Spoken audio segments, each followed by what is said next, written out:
Hello दोस्तों, ये हमारा वीडियो है। वीडियो को आप ले सकते हैं, हमें कोई समस्या नहीं है। नॉवेल ऑफ किंग चैनल को सब्सक्राइब करें, लाइक, शेयर और ज्यादा से ज्यादा कमेंट करना। आज हम आपको एक नई और रोमांचक कहानी सुनाने जा रहे हैं, बिलियनियर बॉय 2। चलिए शुरू करते हैं। अरेंजमेंट करो। मानेसर के चप्पे चप्पे में हमारे लोग होने चाहिए। उसको ढूंढने के लिए जमीन भी खोदनी पड़ी तो जमीन खोदो, आकाश पाताल एक कर दो, पर मुझे हर हाल में नींव चाहिए। मैगी ने हाँ में सर हिलाया और हिना को लेकर बाहर निकल गई। रेहान भी अपने ऑफिस से बाहर निकला और तेजी से 19वें फ्लोर पर बने आदित्य के कंप्यूटर रूम की तरफ बढ़ गया। उसके रूम में अंदर घुसते ही रेहान ने आदित्य को कहा, आदित्य, नील गायब है। वो मानेसर गया था कॉलेज के स्टूडेंट के साथ। आज उन लोगों को लौटना था, पर वह अचानक गायब हो गया। उसका फोन, लगेज सब कुछ वहीं पर है, पर नील का कोई पता नहीं। क्या तुम उसको ट्रेस कर सकते हो? आदित्य के चेहरे पर टेंशन उभर आई। उसने रेहान को कहा, रेहान, जहां तक मेरी नॉलेज है मानेसर के एरिया में सर्विलेंस कैमरा नहीं है, और तुम कह रहे हो कि वो फोन भी वहीं पर छोड़ गया है। इन दोनों चीजों की एब्सेंस में उसको ढूंढना पॉसिबल नहीं है ब्रो। रेहान ने बहुत बेचैन होकर आदित्य को कहा, आदित्य कुछ तो करो, कोई तो जरिया होगा। We must find him. Aditya ने कुछ देर सोचकर कहा, मैं सैटेलाइट सर्च की कोशिश करता हूँ, शायद हमें फेस रिकॉग्निशन फीचर के जरिए उसकी लोकेशन पता चल सके। पर रेहान, इस तरह नील के मिलने की उम्मीद बहुत कम है, क्योंकि अगर उसे किडनैप किया गया है तो यकीनन उन लोगों ने उसके चेहरे पर कपड़ा डाला होगा, या फिर अगर वह खुले में बाहर नहीं होगा, किसी बिल्डिंग में या कार में होगा, तब भी उसे ढूंढना नामुमकिन है। रेहान अपनी मुठ्ठियां भींचता हुआ गुस्से से पागल हो रहा था। वह बिना आदित्य की बात का जवाब दिए बाहर निकल गया। रेहान वापस अपने ऑफिस आया तो मैगी और हिना वहीं थे। रेहान ने मैगी को कहा, जितने गार्ड साथ लेने हैं साथ लो, जो जरूरी समझो वह करो। हम अभी मानेसर चल रहे हैं, ये सर्च ऑपरेशन मैं खुद लीड करूंगा। कुछ ही घंटे में रेहान भी मानेसर पहुंच चुका था। मैगी ने जाकर उस जगह का मुआयना किया जहां से नील गायब हुआ था, पर वहां से कोई भी क्लू उसको नहीं मिल सका। मैगी ने रेहान को कहा, यह बहुत सारे लोग होने की वजह से कोई भी अलग से फुटप्रिंट्स या मार्क्स मुझे नहीं मिले हैं। हर तरफ कदमों के बेशुमार निशान हैं, मुझे कुछ भी समझ नहीं आ रहा। हेलीकॉप्टर्स भी स्टैंड बाय पर थे, मैंने उनको भी सर्च के लिए भेजा है। मैगी के चेहरे पर भी परेशानी साफ दिख रही थी। कियारा को जब रोशन ने किडनैप किया था तब उसने बहुत सारे ट्रेसेस छोड़े थे, पर इस बार नील के गायब होने पर कुछ भी ऐसा संदिग्ध नहीं दिख रहा था जिसको मैगी फॉलो करके नील को ढूंढ सके। मैगी की झुंझलाहट उसके चेहरे से साफ जाहिर थी। रेहान भी बहुत हेल्पलेस फील कर रहा था। 200 सिक्योरिटी गार्ड्स और 2 हेलीकॉप्टर्स लगातार 4 घंटे तक नील को वहां के चप्पे चप्पे में ढूंढते रहे, पर उनके हाथ कुछ नहीं लगा। सब बुरी तरह थक कर चूर हो चुके थे। तभी मैगी के फोन पर एक कॉल आया, और उधर से जो कुछ भी कहा गया सुनकर मैगी के चेहरे का रंग उड़ गया। मैगी का रिएक्शन देखकर रेहान का दिल धक रह गया कि कहीं नील को तो कुछ नहीं हो गया। मैगी के कुछ बोलने से पहले ही रेहान ने मैगी के हाथ से फोन छीना। उधर से उसके मैनेजर की घबराई हुई आवाज आ रही थी, कुछ नहीं बचा, सब कुछ जलकर राख हो गया, कुछ नहीं बचाया जा सकेगा। रेहान ने बहुत हैरानी से पूछा, क्या जल गया, क्या नहीं बचाया जा सकेगा? रेहान की आवाज पहचानते ही मैनेजर अपनी घबराहट को संभालता हुआ बोला, सर, स्टमून रिजॉर्ट, हमारे रिजॉर्ट में आग लग गई है और आग बहुत भयानक है, इस पर काबू पाना नामुमकिन है। रेहान को जैसे एकदम सदमा लगा। अगले ही पल उसने पूछा, कोई रह तो नहीं गया अंदर? सबको बाहर निकालो, रिसोर्ट की चिंता मत करो, पर एक भी कैजुअलिटी नहीं होनी चाहिए, सारे स्टाफ को बचाओ। मैनेजर ने घबराते हुए जवाब दिया, सर, स्टाफ को तो हमने बचा लिया है, और यह बड़ी खुशकिस्मती है कि रिजॉर्ट इन दिनों बंद है तो कोई गेस्ट भी नहीं थे, वरना पता नहीं उनका रेस्क्यू कैसे हो पाता। हम सब बाहर आ चुके हैं, रिसोर्ट में कुछ भी बचने के चांस नहीं है, पर एक बहुत बड़ी गलती हो गई है सर। रेहान ने भयंकर बेचैनी के साथ उतावले होकर पूछा, अरे तो जल्दी बोलो ना, क्या हो गया, क्या गलती हुई है? मैनेजर ने डरते हुए कहा, सर, आपके दोस्त आदित्य 19वें फ्लोर पर फंस गए हैं। हम सब जब इस अफरा तफरी में बाहर निकले तो बिल्कुल याद नहीं रहा कि वह ऊपर के फ्लोर पर हैं। रेहान ने गुस्से से चीखते हुए कहा, फायर अलार्म का क्या हुआ? क्या उन्होंने काम नहीं किया? ऐसा कैसे हुआ कि आदित्य को फायर अलार्म सुने ना हो? मैनेजर ने जवाब दिया, सर, मुझे नहीं पता कि क्या हुआ, फायर अलार्म सिस्टम शायद किसी ने छेड़ा है, एक भी अलार्म नहीं बजा। जब आग बहुत फैल गई तब जाकर पता चला, क्योंकि आग नीचे से फैलने शुरू नहीं हुई थी। आग तीसरी मंजिल पर लगी है, फिर वहीं से नीचे और ऊपर की तरफ फैली है। हम सब ने एक दूसरे को अलर्ट किया और बाहर की तरफ भागे। सारा स्टाफ लगभग बाहर आ गया। छोटी मोटी चोटें और थोड़ा बहुत जले हैं कुछ लोग, पर आदित्य ऊपर फंस गए हैं सर। रेहान का दिमाग बुरी तरह भन्ना चुका था। रेहान ने गुस्से से कहा, डैम इट, मुझे कथा मत सुनाओ, कैसे भी करके आदित्य को बचाओ। मैनेजर ने अपनी बेबसी बताते हुए कहा, सर आग 8वीं मंजिल तक फैल चुकी है, नीचे की सारी मंजिलों में आग लगी हुई है, रेस्क्यू टीम किसी भी तरीके से ऊपर नहीं पहुंच सकती। आपके दोस्त आदित्य 19वें फ्लोर पर हैं, उन तक पहुंचना तो नामुमकिन है, उनको अब नहीं बचाया जा सकता। रेहान इस बार अपनी पूरी ताकत से चिल्लाया, प्लीज शट अप, कुछ नहीं होगा आदित्य को, कहकर कार्तिक ने गुस्से से फोन फेंक के जमीन पर मारा। अगले ही पल रेहान ने मैगी को तेज आवाज में कहा, call the helicopter immediately. Rehan के फेवर में यह बात थी कि नील को सर्च करने के लिए उसने 2 हेलीकॉप्टर बुला रखे थे। कुछ ही मिनटों में एक हेलीकॉप्टर रेहान के पास था। रेहान भागता हुआ हेलीकॉप्टर में बैठा और पायलट पर चिल्लाया, स्टार मून रिजॉर्ट की तरफ लो, जितनी जल्दी हो सके उतनी जल्दी। मैगी भी रेहान के पीछे भागती हुई हेलीकॉप्टर में बैठ गई और हेलीकॉप्टर टेक ऑफ कर गया। रेहान ने हेलीकॉप्टर के उड़ते ही आदित्य को फोन मिलाना शुरू किया, पर आदित्य के फोन पर पूरी रिंग जाती रही, पर उसका कॉल आंसर नहीं हुआ। बीतते हर पल के साथ रेहान की बौखलाहट बढ़ती जा रही थी। उसके लिए आदित्य बहुत जरूरी था। वह सिर्फ उसके इंटेलिजेंस सिस्टम की बैकबोन नहीं था, बल्कि जिस अफेक्शन के साथ वह रेहान को ब्रो बुलाता था, रेहान को उससे सच में बहुत लगाव हो गया था। रेहान एक बार फिर पायलट पर चिल्लाया, make it fast man, hurry up. Resort के मैनेजर ने जब फोन पर बताया कि रिसोर्ट में आग लग गई है और आदित्य 19वें फ्लोर पर फंस गया है, तब रेहान के होश उड़ गए। वह मानेसर नील को ढूंढने गया था, पर आदित्य के फंसने की खबर सुनते ही हेलीकॉप्टर से वापस दिल्ली रिसोर्ट की तरफ आया। वो रास्ते से ही आदित्य को फोन मिला रहा था, फोन नहीं उठा। किसी अनहोनी की आशंका से रेहान का दिल बहुत तेज धड़क रहा था। तीसरी बार में जाकर आदित्य ने फोन उठाया। फोन उठाते ही आदित्य खांसता हुआ रेहान को बोला, मैं होटल का ऑटोमेटिक फायर एक्सटिंग्विशर ठीक करने की कोशिश कर रहा हूँ। साफ पता चल रहा है कि किसी ने उस आग को बुझाने के ऑटोमेटिक सिस्टम से छेड़छाड़ की है। आदित्य की बात सुनकर रेहान हैरान रह गया। जब पूरा रिसोर्ट धू धू करके जल रहा है, तब भी आदित्य को अपनी जान की परवाह नहीं है और वो रिसोर्ट को बचाने की कोशिश कर रहा है। रेहान शॉक्ड रह गया। आदित्य कैसा लड़का है, इतना डेडिकेशन, इतनी सिंसेरिटी, इतनी वफादारी वो रेहान के प्रति रखता है। इतने की तो उसने कभी उम्मीद भी नहीं की थी। हेलीकॉप्टर के ब्लेड्स की आवाज इतनी तेज थी कि अपनी बात कहने के लिए रेहान को पूरी ताकत से चीखना पड़ रहा था। रेहान ने पैनिक होकर बहुत तेज चिल्लाते हुए आदित्य को कहा, तुम्हारा दिमाग खराब हो गया है क्या? ऐसे में तुम सिस्टम ठीक करने के पीछे पड़े हुए हो। बेवकूफ, जितनी तेजी से हो सके रिसोर्ट के टॉप फ्लोर की तरफ भागो। नीचे से आग ऊपर की तरफ फैल रही है। मेरे पास स्टाफ से वीडियोस आ रहे हैं। आग बहुत भयानक है। तुम जितनी जल्दी ऊपर पहुंच सकते हो छत पर पहुंचो, ताकि मुझे तुम तक पहुंचने का टाइम मिल सके। और लिफ्ट से मत जाना, सीढ़ियों से जाओ। आदित्य के फ्लोर तक अभी आग नहीं पहुंची थी, पर धुआं इतना भर चुका था कि मुंह और नाक पर गीला टॉवल रखने के बाद भी वो चौंक हुआ जा रहा था। धुएं से आदित्य का भी दम घुटने लगा था, पर वो किसी तरह सांस खींचते हुए सिस्टम को ठीक करने की कोशिश कर रहा था। आदित्य ने खांसते हुए रेहान को कहा, रेहान ये फायर एबनॉर्मल है, अपने आप नहीं लगी, किसी ने जानबूझकर लगाई है। पहले ऑटोमेटिक आग बुझाने का सिस्टम खराब किया और फिर आग लगा दी। मुझे बस 5 मिनट और दो, मैं इस सिस्टम को ठीक कर दूंगा, वरना सारा रिजॉर्ट जलकर राख हो जाएगा। रेहान ने चीखते हुए कहा, फॉर गॉड सके आदित्य, प्लीज मेरी बात मानो। भाड़ में गया रिजॉर्ट, सारा जल जाए कोई परवाह नहीं, पर मेरे दोस्त, मेरे भाई, प्लीज अभी यह सब छोड़ और जितनी तेजी से छत की तरफ भाग सकता है भाग। आदित्य ने रेहान को इंसिस्ट करते हुए कहा, रेहान प्लीज मेरी बात समझो, इस प्रोग्राम में माइनर छेड़छाड़ की है किसी ने। 5 मिनट लगेंगे, मुझे फिक्स करने दो, रिसोर्ट को बचाया जा सकेगा।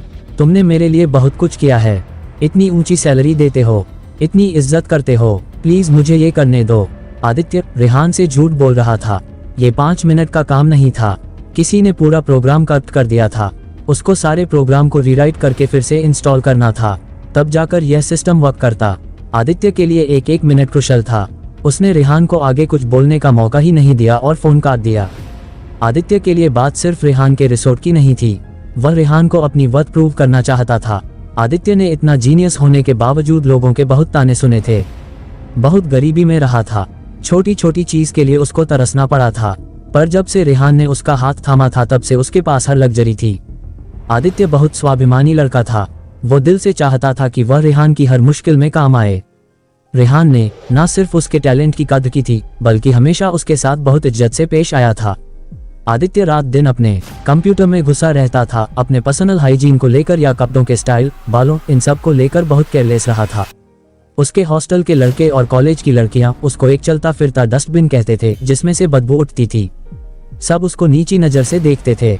एक सिर्फ रेहान ऐसा था जिसकी नज़रों में उसने कभी भी अपने लिए डिसरिस्पेक्ट नहीं देखी थी।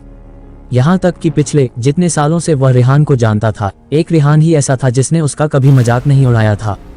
और आज वह अपनी जान की बाजी लगाकर भी रेहान के लिए कुछ करना चाहता था। फोन रखते ही वो तेजी से अपने सिस्टम पर काम करने लगा। आदित्य के इस तरह फोन रखने से रेहान कंप्लीटली फ्रीक आउट हो रहा था।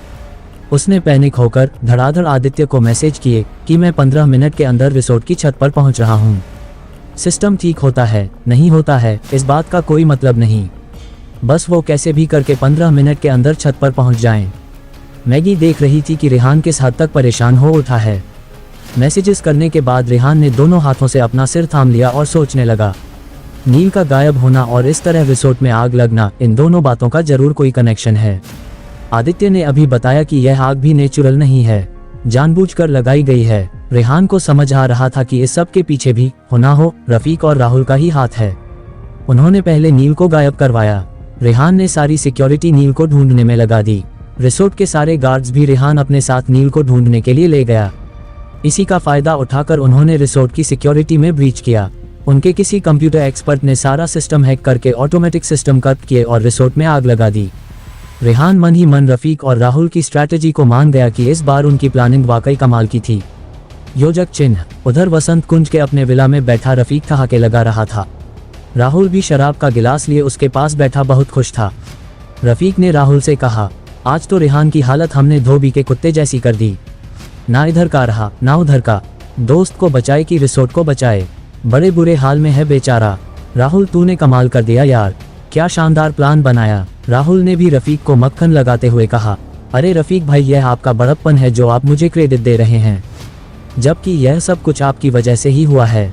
खाली प्लान बनाने से क्या होता है, आपने उस प्लान को एग्जीक्यूट भी तो इतने शानदार तरीके से किया है। फुल प्रूफ, कहीं कोई गैप छोड़ा ही नहीं। उस रेहान को संभलने का मौका ही नहीं दिया आपने, और यह डबल अटैक यकीनन उसकी रीढ़ की हड्डी तोड़ देगा। वह जितना हवा में उड़ता था अब घुटनों के बल जमीन पर बैठकर रोएगा।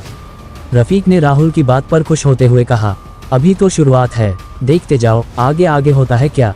एक एक करके इसके सारे सपोर्ट सिस्टम ना तोड़ दिए तो देखना, जिनके बल पर यह इतराता है मैं सब कुछ इससे छीन लूंगा। योजक चिन्ह। उधर होटल के रिसोर्ट के 19वें फ्लोर पर आदित्य पागलों की तरह कीबोर्ड पर लगा हुआ था। रिसोर्ट की सारी पावर सप्लाई कट चुकी थी, पर आदित्य के पास अभी बैकअप था। उसकी आंखें बुरी तरह जल रही थी। पूरा कमरा धुएं से भर चुका था। खिड़की के बाहर नीचे से उठती आग की लपटें अब साफ दिखाई देने लगी थी।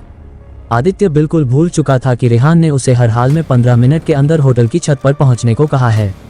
उसके दिमाग में बस एक ही बात चल रही थी कि वह कैसे भी करके होटल का ऑटोमेटिक फायर एक्सटिंग्विशर सिस्टम ठीक कर दे और किसी भी तरीके से रिसोर्ट को पूरी तरह तबाह होने से बचा ले। रेहान रिसोर्ट के नजदीक पहुंच चुका था।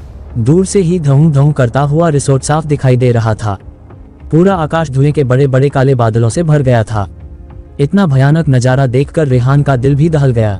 रेहान की आंखें छत पर आदित्य को खोजने की कोशिश कर रही थी, पर उस धुएं में उसे कुछ भी साफ नजर नहीं आ रहा था।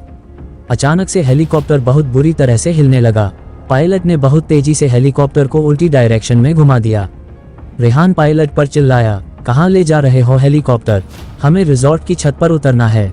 पायलट ने रेहान को कहा, सर यह नामुमकिन है, आग बहुत तेज है। रिसोर्ट के ऊपर की हवा टॉलरेंस लेवल से बहुत ज्यादा गर्म हो चुकी है और वहां पर एयर प्रेशर और टर्बुलेंस इतना ज्यादा है कि मैंने अगर वहां पर हेलीकॉप्टर को लैंड कराने की कोशिश भी की तो हेलीकॉप्टर यकीनन क्रैश हो जाएगा। रेहान के दिमाग ने भी अब काम करना बंद कर दिया था। उसका हाल पागल जैसा हो रहा था। उसका जान से प्यारा दोस्त नील गायब था। उसका कुछ पता नहीं चल सका था। पता नहीं उसके साथ क्या हुआ। इधर आदित्य इस भयानक आग में फंस गया था। रेहान अपनी बौखलाहट को छुपाता हुआ पायलट पर दहाड़ा, मैं नहीं जानता कैसे करोगे और क्या करोगे, मुझे हर हाल में होटल की छत पर पहुंचना है, कोई भी तरीका ढूंढो, आदित्य को बचाना बहुत जरूरी है। पायलट ने अपनी बेबसी बताते हुए कहा, सर आप प्लीज मेरी बात समझिए। रिसोर्ट के तकरीबन 1 किलोमीटर ऊपर तक की हवा में ऑक्सीजन खत्म हो चुकी है। अगर मैंने उस काले धुएं में घुसने की कोशिश भी की तो यकीनन हेलीकॉप्टर आग पकड़ जाएगा। रेहान ने इस बार गहरी सांस लेते हुए बड़ी उम्मीद के साथ पायलट से कहा, कोई तो तरीका होगा, कुछ तो सोचो। इस बार हिना ने जवाब दिया, तुम अगर हेलीकॉप्टर छत पर लैंड नहीं करा सकते तो हेलीकॉप्टर छत के ऊपर लेकर जाओ और मुझे रस्सी से नीचे उतरने दो। जब रेहान और मैगी नील की सर्च के लिए निकले थे तो मैगी ने अपनी टीम के बाकी दोनों लोगों को भी इन्फॉर्म कर दिया था। रेहान, हिना और मैगी के मानेसर पहुंचने से पहले ही एंथनी भी वहां पर पहुंच चुका था। Anthony, the cone man, the famous thief. जब रिसोर्ट के जलने की खबर सुनकर रेहान आदित्य को बचाने के लिए वापसी में भागकर हेलीकॉप्टर में चढ़ा था तो पीछे पीछे मैगी, हिना और एंथनी भी आ गए थे। हिना ने जब पायलट को हेलीकॉप्टर रिसोर्ट की छत पर ले जाने को कहा तब पायलट घबराकर बोला, मैडम ये भी इम्पॉसिबल है। मैं आपको बोल रहा हूँ कि अगर हम उस दायरे के अंदर घुसे भी तो ये छोटा सा चॉपर उस एयर प्रेशर को नहीं झेल पाएगा, ब्लास्ट होकर टुकड़े टुकड़े हो जाएगा। हिना ने पूरे डिटर्मिनेशन के साथ पायलट को ऑर्डर देते हुए कहा, डू एज आई सेड, मेरी इंस्ट्रक्शंस को फॉलो करो। जैसे मैं बता रही हूँ चॉपर को तेज स्पीड से रिसोर्ट की छत की तरफ लेकर जाओ इन अ फॉरवर्ड चार्जिंग पोजीशन, और उस स्मोक में एंटर करने से ठीक पहले ही रिट्रीट कर जाना। मैं रस्सी पर लटकी रहूंगी और छत पर कूदने के लिए इतना स्विंग मेरे लिए बहुत है। पायलट ने हैरान होकर हिना की तरफ देखा और कहा, मैडम कैसी बातें कर रही हैं, ऐसा करना खुदकुशी करने बराबर है। मैं ये रिस्क नहीं ले सकता। हिना कुछ कहती इससे पहले ही मैगी ने भी हिना की बात काटते हुए कहा, नहीं हिना, ये वाकई बहुत डेंजरस है। मुझे नहीं लगता कि यह आपको करना चाहिए। रेहान ने भी मैगी की हाँ में हाँ मिलाते हुए बोला, मुझे भी ये सही नहीं लग रहा। अगर जरा सा भी बैलेंस बिगड़ा तो आपकी जान जा सकती है, और आपकी जान देकर एक और जान बचाना ये भी कोई समझदारी नहीं है। वो सब लोग जब आपस में बातें कर रहे थे तब एंथनी बहुत ध्यान से रिसोर्ट की बिल्डिंग की तरफ देख रहा था। अचानक एंथनी पलटकर बोला, मेरे लिए यह बाएं हाथ का खेल है। मैंने इस तरह रस्सी पर झूलते हुए बहुत सारी चोरियां की है। ये तो बस 19वीं मंजिल है। सिंगापुर, अमेरिका, दुबई की 60-70 मंजिल की इमारतों तक भी मैं रस्सी पर झूलते हुए पहुंच गया हूँ। Let me do this. मैं आपको अश्योर करता हूँ कि मुझे कुछ नहीं होगा और मैं आपके दोस्त को भी बचा कर लाऊंगा। रेहान को इस बार उम्मीद बंधी कि वह अब शायद आदित्य को बचा सकता है। रेहान ने फिर भी डबल श्योर होने के लिए एंथनी से दोबारा पूछा, आपको यकीन है ना कि आप ये कर लोगे? जरा भी रिस्क हो या डर लग रहा हो तो मत कीजिए। एंथनी ने पलटकर कहा, रिस्क तो लाइफ में हर जगह और हर पल है सर, प्लीज मुझे ये कर लेने दीजिए। रेहान ने उसकी बात पर हाँ में सिर हिलाते हुए पायलट को कहा, जिस तरीके से हेलीकॉप्टर हिना ने आपको रिसोर्ट की तरफ ले जाने को कहा है आप वैसे ही लेकर जाइए। पायलट ने अपने माथे पर पसीना पोंछते हुए कहा, मुझसे नहीं होगा सर, मैं इतना भी ट्रेंड नहीं हूँ कि इस तरह की भयानक आग के पास तेजी से चॉपर लेकर जाऊं और वापस रिट्रीट कर सकूं। मैं इतना एयर कट नहीं संभाल सकूंगा। हिना ने पलटकर पायलट को कहा, no issue, just shift, helicopter मुझे उड़ाने दो। मैगी रेहान को पहले ही बता चुकी थी कि हिना दुनिया के हर एडवांस से एडवांस वेपन को हैंडल कर सकती है। टैंक से लेकर प्लेन तक सब कुछ उड़ा सकती है। हिना फुर्ती से पायलट को हटाकर खुद पायलट सीट पर बैठ चुकी थी। अब सब कुछ एंथनी और हिना पर ही डिपेंड करता था। एंथनी ने हिना की आंखों में देखकर कहा, तुम्हारे स्किल पर मेरी जिंदगी और मौत डिपेंड करती है। Do it fast, sharp and clear. Hina ने बिना कुछ कहे बस हाँ में सिर हिला दिया। हिना और एंथनी एक दूसरे को बस एक ही दिन से जानते थे, पर इतनी रिसर्च तो एंथनी ने भी हिना के बारे में कर ली थी कि वो जमीन, आकाश और पानी पर चलने वाली हर चीज चला सकती है। दुनिया का हर हथियार भी उसके हाथ में खिलौने बराबर है। हिना की ट्रेनिंग वर्ल्ड के टॉप कैट कमांडोज के लेवल की थी। वह हिना पर भरोसा कर सकता था। एंथनी ने एक बार अपने सीने पर क्रॉस का साइन बनाया, आसमान की तरफ देखा और रस्सी को कसकर थाम लिया। एंथनी के पास कोई सेफ्टी गियर और हार्नेस नहीं था। वो सिर्फ हाथों से रस्सी को थामकर इतना बड़ा स्विंग लेकर छत पर कूदने वाला था। अगर रस्सी गलत टाइम पर उसके हाथ से छूटती है तो उसकी हड्डियों का चूरा हो जाना तय था और उसकी मौत निश्चित। ये सब कुछ बहुत ही डेंजरस था। हिना और एंथनी दोनों इस मिशन पर जान की बाजी लगाने को तैयार थे। हिना ने एंथनी को थम्स अप किया और तेजी से हेलीकॉप्टर रिजॉर्ट की तरफ बढ़ाया। जैसे ही चॉपर डेंजरस जोन यानी उस गहरे काले धुएं के दायरे पर हिट करने वाला था, हिना ने अपनी पूरी ताकत झोंककर कंट्रोल लीवर को बैक खींचा। उस मोमेंट पर हेलीकॉप्टर बिल्कुल 90 डिग्री कोण पर खड़ा हो चुका था और बुरी तरह शेक कर गया। रेहान के रिसोर्ट में आग लग चुकी थी। आदित्य रिसोर्ट की 19वीं मंजिल पर फंस गया था। पूरा रिसोर्ट आग की लपटों में समाया था। हेलीकॉप्टर के पायलट ने मना कर दिया था कि वो इतना एफिशिएंट नहीं है। वो धुएं और आग के बीच हेलीकॉप्टर बिल्डिंग के नजदीक नहीं ले जा सकता। हेलीकॉप्टर अब हिना उड़ा रही थी और एंथनी रस्सी की मदद से होटल की छत पर कूदने के लिए पोजीशन लिए था। हिना ने हेलीकॉप्टर तेज स्पीड से छत की तरफ लिया और ठीक आग की लपटों के घेरे में आने से पहले उसको रिवर्स स्विंग कर लिया। एंथनी उसी स्प्लिट सेकंड में जूम करके रस्सी हाथ में थामे हेलीकॉप्टर के बाहर कूद चुका था। रेहान, मैगी, पायलट सबकी जान हलक में आ गई थी। उस एक पल में जब हेलीकॉप्टर ऑलमोस्ट वर्टिकल पोजीशन में आ चुका था, एंथनी पेंडुलम की तरह झूलता हुआ छत पर लैंड कर गया। उसने अपनी बॉडी को इस तरह से बेंड किया कि वह छत पर दूर तक रोल होता हुआ गया।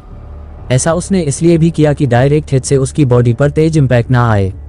ऊपर हिना ने अपनी पूरी पावर लगाकर हेलीकॉप्टर के लीवर को वापस खींचते हुए आग की लपटों से बाहर सेफ जोन में कर लिया था।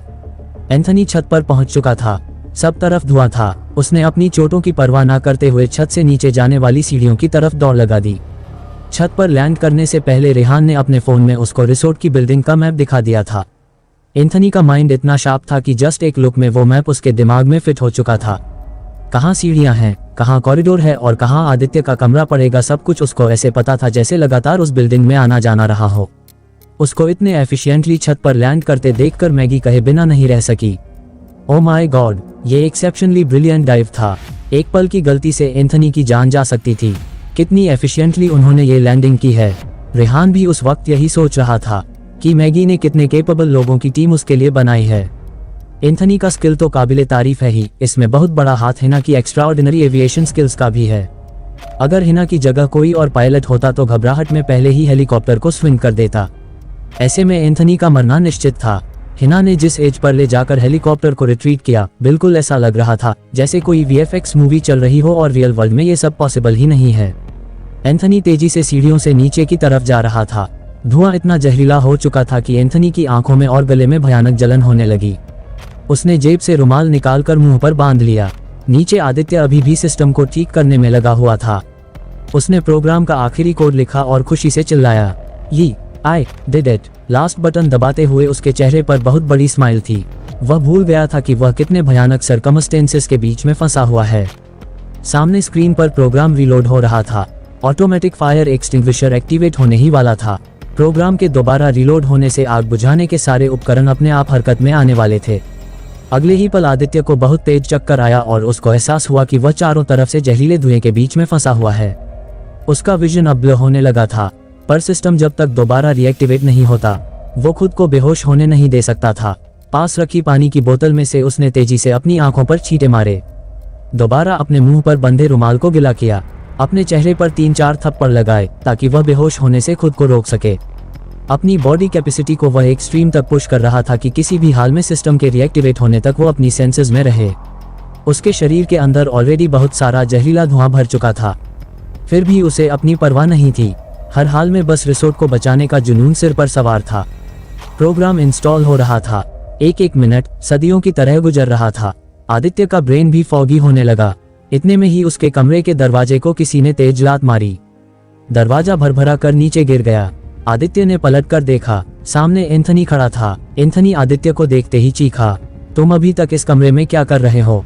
जितनी तेजी से हो सकता है मेरे पीछे भागो। हमें जल्द से जल्द छत पर पहुंचना है।" आदित्य का गला चोक हो चुका था। उसके गले से आवाज नहीं निकल रही थी। आदित्य ने तेजी से ना में हाथ हिलाया।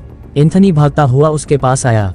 उसके कंधे पकड़कर उसे झकझोरा और चीखा, "क्या कर रहे हो? हमें यहाँ से निकलना है, जल्दी चलो।" एंथनी आदित्य को छत की तरफ भागने को कह तो रहा था, पर उसको खुद भी समझ नहीं आ रहा था कि वह लोग छत से एस्केप कैसे करेंगे। हेलीकॉप्टर छत के ऊपर तक नहीं आ सकता था और इस सिचुएशन में किसी भी तरीके से रस्सी तक नहीं पहुंचा जा सकता। वह आदित्य को लेकर यहाँ से निकलेगा कैसे, उसे खुद भी नहीं पता था।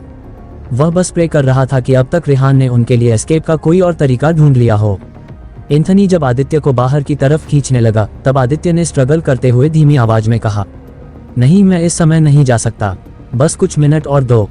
सिस्टम रिएक्टिवेट होने ही वाला है। सारे फायर एक्सटिंग्विशर अपने आप ओपन हो जाएंगे। यह आग खुद ब खुद बुझ जाएगी।" आदित्य के बोलने पर एंथनी ने स्क्रीन की तरफ देखा। सिर्फ 5% की लोडिंग बची थी। 95% प्रोग्राम लोड हो चुका था। एंथनी ने आसपास देखा और पानी की बोतल उठाकर सीधी आदित्य के सिर पर खाली कर दी। आदित्य ने सिर को तेज झटका दिया और आंखें दोबारा खोली। आदित्य ने गहरी गहरी सांस लेने की कोशिश की। मुंह पर लगा टॉवल, सिर और आंखें गीली हो जाने से एक बार उसे फिर से सब कुछ साफ दिखाई देने लगा। आदित्य जमीन पर गिर ना जाए इसलिए एंथनी ने उसे कसकर होल्ड किया हुआ था। देखते ही देखते प्रोग्राम पूरा लोड हो गया, पर एंथनी के पकड़ते पकड़ते भी आदित्य जमीन पर गिर गया। एंथनी ने रेहान के मुंह पर 2-3 थप्पड़ लगाए और पूछा, "टेल मी, कौन सा बटन प्रेस करना है?" आदित्य ने आंखें खोलकर स्क्रीन की बाईं तरफ उंगली की। एक रेड बटन स्क्रीन पर ब्लिंक कर रहा था। एंथनी ने तेजी से कर्सर उस पर ले जाकर क्लिक कर दिया। अगले ही पल तेज सायरन बज उठे और सारे फ्लोर्स के हर कॉरिडोर और हर कमरे में झंझनाता हुआ पानी बरसने लगा। पानी की स्पीड और वॉल्यूम बहुत ज्यादा था। पानी भयानक आग को कड़ी टक्कर दे रहा था। जितने वाटर पाइप्स रिसोर्ट के अंदर की तरफ थे, उतने ही high pressure water pump resort के बाहर भी थे। सब में से बहुत तेज स्पीड से पानी शूट कर रहा था। रिसोर्ट का ऑटोमेटिक फायर एक्सटिंग्विशर सिस्टम बहुत ही एफिशिएंट और टेक्निकली एडवांस था। धीरे धीरे आग की लपटें धीमी होने लगी। धुआं बढ़ता जा रहा था, पर आग अब बुझने लगी थी। हेलीकॉप्टर में बैठे रेहान, मैगी, हिना सब ने देखा किस तरीके से एक झटके में होटल की छत पर लगे वाटर पाइप्स ओपन हो गए। उनमें से इतनी तेज स्पीड से रिसोर्ट के चारों तरफ पानी गिरने लगा जैसे बहुत बड़े बड़े वाटरफॉल्स हो। रेहान एक्साइटेड हो चीखा। आदित्य ने कर दिखाया। फाइनली आदित्य ने automatic fire extinguisher system activate कर ही दिया। ये लड़का ब्रिलियंट है, जीनियस है। God, I can't believe it, ये सचमुच हो रहा है। खुशी के मारे रेहान की आवाज कांपने लगी थी। आग की लपटें अब बुझ चुकी थी। हिना ने रिसोर्ट की छत की तरफ हेलीकॉप्टर लिया ताकि छत पर हेलीकॉप्टर को लैंड करा सके। हिना का हेलीकॉप्टर रिसोर्ट की छत पर उतरा। ठीक उसी समय बेहोश आदित्य को अपने कंधे पर लिए एंथनी भी छत पर पहुंचा। आदित्य को इस हाल में देखकर रेहान एकदम से घबरा गया। हेलीकॉप्टर के लैंड करते ही वो तेजी से नीचे कूदा और भागता हुआ एंथनी की तरह बढ़ा। एंथनी ने रेहान को घबराया देखकर खांसते हुए कहा, जहरीला धुआं बुरी तरह इसके फेफड़ों में भर गया है, इसलिए बेहोश हो गया है। रेहान की जैसे जान में जान आई। उसने एंथनी के पास जाकर आदित्य के चेहरे की तरफ देखा। आदित्य का चेहरा बिल्कुल काला पड़ चुका था। रेहान ने एंथनी को कहा, आप दोनों को इमीडिएट मेडिकल ट्रीटमेंट की सख्त जरूरत है। मैं यही हूँ, आप इस हेलीकॉप्टर में मेरे हॉस्पिटल पहुंचिए। पायलट को मेरे हॉस्पिटल की डायरेक्शंस पता हैं। एंथनी भी इस समय बुरी तरह खांस रहा था। रेहान ने आदित्य को एंथनी के कंधे से अपने कंधे पर ले लिया। एंथनी के फेफड़ों में भी बहुत धुआं भर चुका था। पायलट की मदद से रेहान ने आदित्य को हेलीकॉप्टर के अंदर किया। रेहान ने हिना को उन लोगों के साथ जाने को कहा। मैगी रेहान के पास रुक गई। जब तक हेलीकॉप्टर आंखों से ओझल नहीं हो गया, रेहान उसी तरफ देखता रहा। रेहान गहरी सोच में गुम था। आदित्य की जान बच गई थी, पर नील का अभी भी कोई पता नहीं था। आदित्य के इस तरह से बेहोश होने के बाद रेहान के पास अब कोई जरिया भी नहीं था कि किसी सैटेलाइट सर्विलेंस के थ्रू नील को ढूंढ सके। रेहान ये सब सोच ही रहा था कि उसकी जेब में रखा फोन बजने लगा। उसने जब फोन जेब से निकाला तो स्क्रीन पर फ्लैश होता नाम देखकर चौंक गया। फोन विशाल का था। विशाल नील और रेहान के हॉस्टल में उन्हीं के फ्लोर पर रहता है। यूं तो नील पूरे समय रेहान के साथ ही घूमता था, पर रेहान को पता था कि विशाल और नील की बॉन्डिंग भी अच्छी है। जब जब भी रेहान अपने पर्सनल काम से व्यस्त होता, तब नील का अधिकतर समय विशाल के साथ ही बीतता है। विशाल का फोन नंबर रेहान ने सेव जरूर कर रखा था, पर आज तक ऐसी नौबत कभी आई नहीं थी कि विशाल रेहान को या रेहान विशाल को फोन करे। अचानक इस तरह विशाल का फोन आना, वह भी इन हालातों में, सरप्राइजिंग था। रेहान ने किसी अनहोनी की आशंका से फोन उठाया। उधर से विशाल की घबराई हुई आवाज आई। विशाल ने रेहान से पूछा, रेहान नील गायब है क्या? रेहान ने पलटकर पूछा, तुम्हें कैसे पता? विशाल उत्तेजित होकर बोला, बताओ ना, क्या नील को किसी ने किडनैप किया है? तारांकन, रेहान ने जवाब दिया, हाँ, आज सुबह से नील गायब है। साशा स्टूडेंट काउंसिल का जो ट्रिप मानेसर ले गई थी, नील उसी में साथ गया था। सुबह तक वह उन सब के साथ ही था, फिर अचानक वहां से गायब हो गया। पर तुम ये सब क्यों पूछ रहे हो? तुम्हें कैसे पता कि नील गायब है? विशाल ने घबराते हुए रेहान को कहा, मेरे फोन पर एक स्ट्रेंज मैसेज आया है। किसी ने मुझसे 3 करोड़ रुपए मांगे हैं और अगर मैं उसकी बताई जगह पर 3 करोड़ लेकर नहीं पहुंचा तो वह नील को जान से मार देंगे। पहले तो मुझे लगा ये प्रैंक है। मैंने लाफिंग इमोजी बनाकर भेज दिया, पर उसके बाद उन्होंने एक और धमकी भरा मैसेज भेजा कि अगर मैंने इस बार उनकी बात को हंसी में उड़ाने की जुर्रत की तो वो लोग नील की उंगलियां काटकर मुझे पार्सल कर देंगे। मैं तब से डर से कांप रहा हूँ। मुझे कुछ समझ नहीं आ रहा कि यह सब क्या हो रहा है। नील को कोई भला क्यों किडनैप करेगा? ये कौन लोग हैं जो इतने क्रूअल हैं? और 3 करोड़, मेरे पास 3000 नहीं होते, मैं 3 करोड़ कहाँ से लाऊंगा? विशाल बुरी तरह बौखलाया हुआ नॉनस्टॉप बोलता जा रहा था। रेहान ने विशाल को कहा, तुम इस वक्त कहाँ हो? मैं तुम्हारे पास वही आता हूँ। विशाल ने एकदम घबराते हुए कहा, नहीं नहीं, तुम मेरे पास मत आओ। उन्होंने धमकी दी है कि अगर यह बात मैंने किसी को बताई तो वह मुझे भी जान से मार देंगे। मुझे तो ये भी लग रहा है कि उन्होंने मेरे आसपास आदमी छोड़ रखे हैं जो मेरी हर मूवमेंट पर नजर रख रहे हैं। तुम ऐसा करो, ये सारे पैसे मेरे अकाउंट में ट्रांसफर कर दो। मैं तुमको अपना अकाउंट नंबर भेजता हूँ। मैं खुद कैश विड्रॉ करके उनके पास ले जाऊंगा या उनसे पूछ लूंगा कि उनको पेमेंट किस तरीके से चाहिए। रेहान उसकी इस बात पर चौंका, पर उसने विशाल से और कुछ नहीं पूछा। कुछ देर सोचकर रेहान ने विशाल को कहा, ठीक है, मैं तुम्हें पैसे ट्रांसफर करता हूँ। तुम उन लोगों से कांटेक्ट करो और पूछो कि वह 3 करोड़ का बड़ा अमाउंट किस तरह लेना चाहते हैं और कहाँ पर। विशाल ने कहा, हाँ मैं उनसे बात करता हूँ, पर तुम जल्द से जल्द पैसे ट्रांसफर कर दो। कहकर विशाल ने फोन रख दिया। फोन रेहान ने स्पीकर पर डाल दिया था। मैगी भी विशाल की सारी बातें सुन रही थी। मैगी ने रेहान को कहा, सर यहाँ कुछ गड़बड़ जरूर है, मुझे इस लड़के पर भरोसा नहीं हो रहा। कोई साजिश आपके खिलाफ जरूर की जा रही है। बात इतनी सीधी नहीं है जितनी दिख रही है। अगर किडनैपर्स को पैसा ही चाहिए होता तो वह लोग सीधा आपसे कांटेक्ट करते। ऑब्वियस सी बात है, नील को किडनैप करके उन्होंने नील से ही जानना चाहा होगा कि पैसा किससे मिल सकता है, और इस सिचुएशन में नील आपका नाम लेता। वह भला विशाल का नाम क्यों लेगा? ये जो भी लड़का है, ये बीच में कहाँ से आ गया? कोई भी किडनैपर भला इसको कांटेक्ट क्यों करेगा? और उससे भी बड़ी बात यह है कि कोई नील को पैसों के लिए किडनैप करेगा ही क्यों? सर, आई एम श्योर ये सब आपको फंसाने के लिए ट्रैप तैयार किया जा रहा है, और ये लड़का उन लोगों से मिला हुआ है। रेहान ने मैगी को कहा, यही बात मुझे भी परेशान कर रही है, पर अभी मैं जानबूझकर विशाल को ज्यादा नहीं कुरेद रहा। अगर उसे ऐसा लग रहा है कि वह मुझे बेवकूफ बना सकता है तो यही सही। और ये भी हो सकता है कि इस वक्त भी उसके माथे पर किसी ने कोई गन रखी हुई हो या उसे किसी तरीके से ब्लैकमेल किया जा रहा हो। हम सच नहीं जानते कि बात क्या है। 3 करोड़ का अमाउंट मेरे लिए कोई बड़ी रकम नहीं है। सिटी बैंक फोन करो और पैसे विशाल के अकाउंट में ट्रांसफर कराओ। विशाल ने अपनी बैंक डिटेल्स भेज दी है, मैं तुमको फॉरवर्ड करता हूँ। तुम ये काम निपटाओ, मुझे एक जरूरी कॉल करना है। कहकर रेहान छत की दूसरी तरफ बढ़ गया और फोन की कॉन्टैक्ट लिस्ट में एक नाम ढूंढने लगा। रेहान ने आदित्य को रिसोर्ट से सेफली इवैक्यूएट कर लिया था, पर नील का अभी भी कोई पता नहीं था। रेहान ने आदित्य को हॉस्पिटल भेज दिया था, उससे नील को ढूंढने में कोई मदद नहीं मिल सकती थी। इसी दौरान नील के दोस्त विशाल ने रेहान को फोन करके कहा कि कोई किडनैपर उससे नील के बदले 3 करोड़ मांग रहा है। रेहान समझ गया, उसके खिलाफ कोई बड़ी साजिश फिर से की जा रही है। उसके लिए अब ये पता लगाना बहुत जरूरी था कि इस सब के पीछे कौन है और उसका मकसद क्या है। रेहान ने मैगी को इंस्ट्रक्शंस दी कि वो विशाल को पैसे ट्रांसफर कर दे। खुद वो एक कॉल करने छत के दूसरी तरफ चला गया। रेहान ने फोन निकाला और माया को फोन मिलाया। आई ऑफ डार्क नाइट की मालकिन माया। स्क्रीन पर रेहान का नाम फ्लैश होते ही माया की आंखें चमक गई। उसकी नज़र से कुछ भी छुपा नहीं था। जो कुछ भी रेहान के रिसोर्ट में हो रहा था उसको पूरी जानकारी थी, पर उसने रेहान का फोन उठाकर ऐसे बात की जैसे उसे कुछ पता ही नहीं। फोन उठाते ही वो बोली, बड़ी खुशनसीबी जो आपने याद किया रेहान। रेहान ने उसकी फ्लोटिंग टोन को इग्नोर करते हुए कहा, माया तुम्हें मेरे लिए एक काम करना है, उम्मीद है इस बार निराश नहीं करोगी। माया ने इस बार सीरियस टोन में जवाब दिया, रेहान मैं जानती हूँ कि आपको पिछली दफा खुश नहीं रख सकी, पर इस बार आपको शिकायत का कोई मौका नहीं मिलेगा। बताएं आप मुझसे क्या चाहते हैं। रेहान ने माया को कहा, मेरा दोस्त नील गायब है, उसे किसने किडनैप किया है यही पता लगाना है। फोन के उस तरफ माया मुस्कुरा दी। माया ने कहा, रेहान मैं आपका हर काम करने के लिए तैयार हूं, पर मेरी एक रिक्वेस्ट है। रेहान ने बहुत सपाट लहजे में पूछा, बताओ क्या चाहती हो। माया ने कहा, मैं आपके लिए उस रफीक से झगड़ा मोल ले चुकी हूँ। उसने आपकी इन्फॉर्मेशन मांगी थी और मैंने नहीं दी तो वो मेरा दुश्मन हो गया है। मुझे और मेरे आई ऑफ डार्क नाइट को आपकी छत्र छाया चाहिए। एक बार हमें मित्तल एम्पायर का प्रोटेक्शन मिल गया, उसके बाद रफीक या रफीक जैसा कोई भी हमें छू नहीं सकेगा। अगर आप मुझे अपनी प्रोटेक्शन देने के लिए एग्री हैं तो मैं आपका हर काम करने के लिए तैयार हूँ। माया ने ये बहुत सोच समझकर कहा था।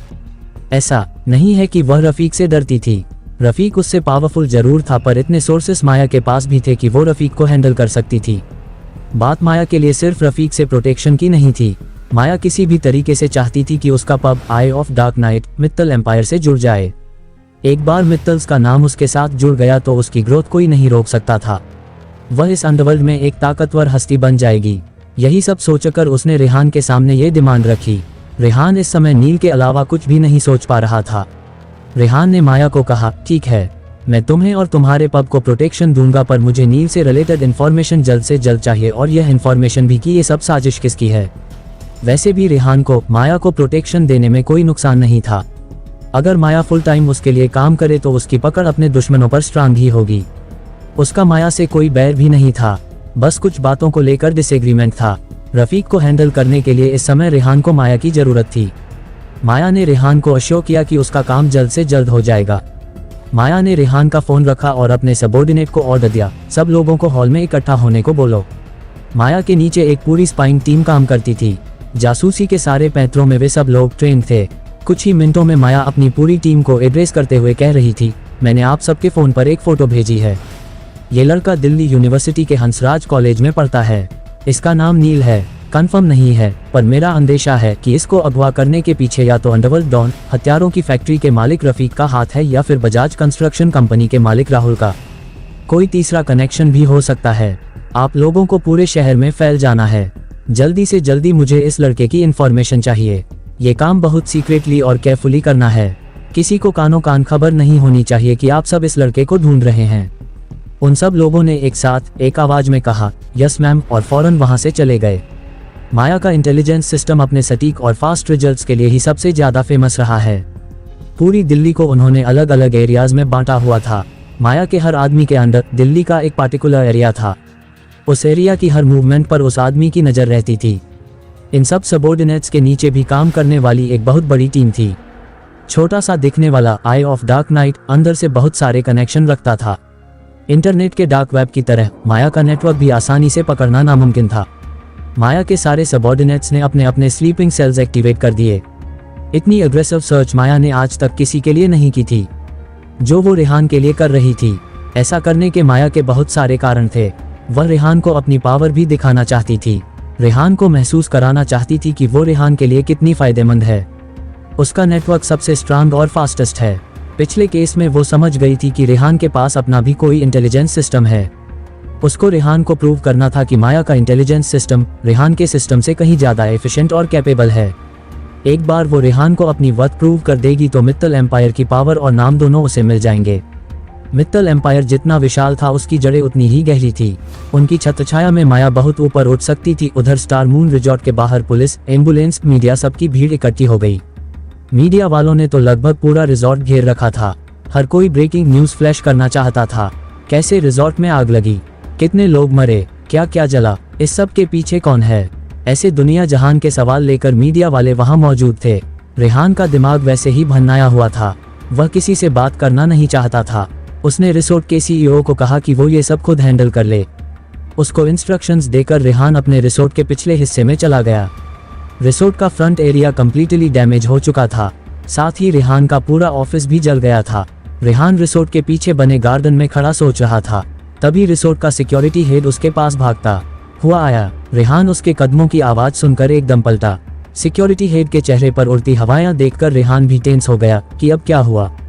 रेहान ने फौरन पूछा, क्या बात है, ऐसे भागते हुए क्यों आ रहे हो? सिक्योरिटी हेड ने हौंफते हुए जवाब दिया, सर हमने अभी सर्विलेंस सिस्टम को चेक किया है। आग लगने के बाद की रिकॉर्डिंग नहीं हो सकी पर पहले की रिकॉर्डिंग सब बच गई है। उसमें एक स्ट्रेंज बात हमारे सामने आई है। रेहान ने चौंकते हुए कहा, साफ साफ बताओ क्या हुआ है? सिक्योरिटी गार्ड ने बताया, सर जब हमने पिछली बार साशा मैम के साथ मिलकर जंगल में कैंपिंग ऑर्गेनाइज की थी तब उसमें आपके बहुत सारे दोस्त थे। मुझे उनमें से काफी लोगों की शक्लें भी याद है। आग लगने से कुछ देर पहले आपके उन्हीं दोस्तों में से एक लड़का और उसके साथ कुछ और भी लड़के रिसोर्ट में आए थे। नीचे आकर उन्होंने कहा था कि आपसे उनकी बात हुई है और आप ही ने उन्हें परमिशन दी है कि रिसोर्ट के रेस्तरां में जाकर वह अपनी मर्जी का कुछ भी खा सकते हैं। मैंने आपसे कंफर्म करने के लिए आपका फोन ट्राई किया पर उस समय आपका फोन नॉट रीचेबल था। रेहान ने एक पल सोचकर कहा, हाँ मैं उस समय हेलीकॉप्टर में मानेसर जा रहा था। हो सकता है बहुत ऊंचाई पर नेटवर्क ना हो और आपने उसी वक्त कॉल किया हो। पर अगर वह लड़के आए भी थे तो उसमें स्ट्रेंज बात क्या है? सिक्योरिटी हेड ने कहा, सर उन्होंने कहा था कि उन्हें रिसोर्ट में लंच करना है पर उन्होंने खाना ऑर्डर नहीं किया।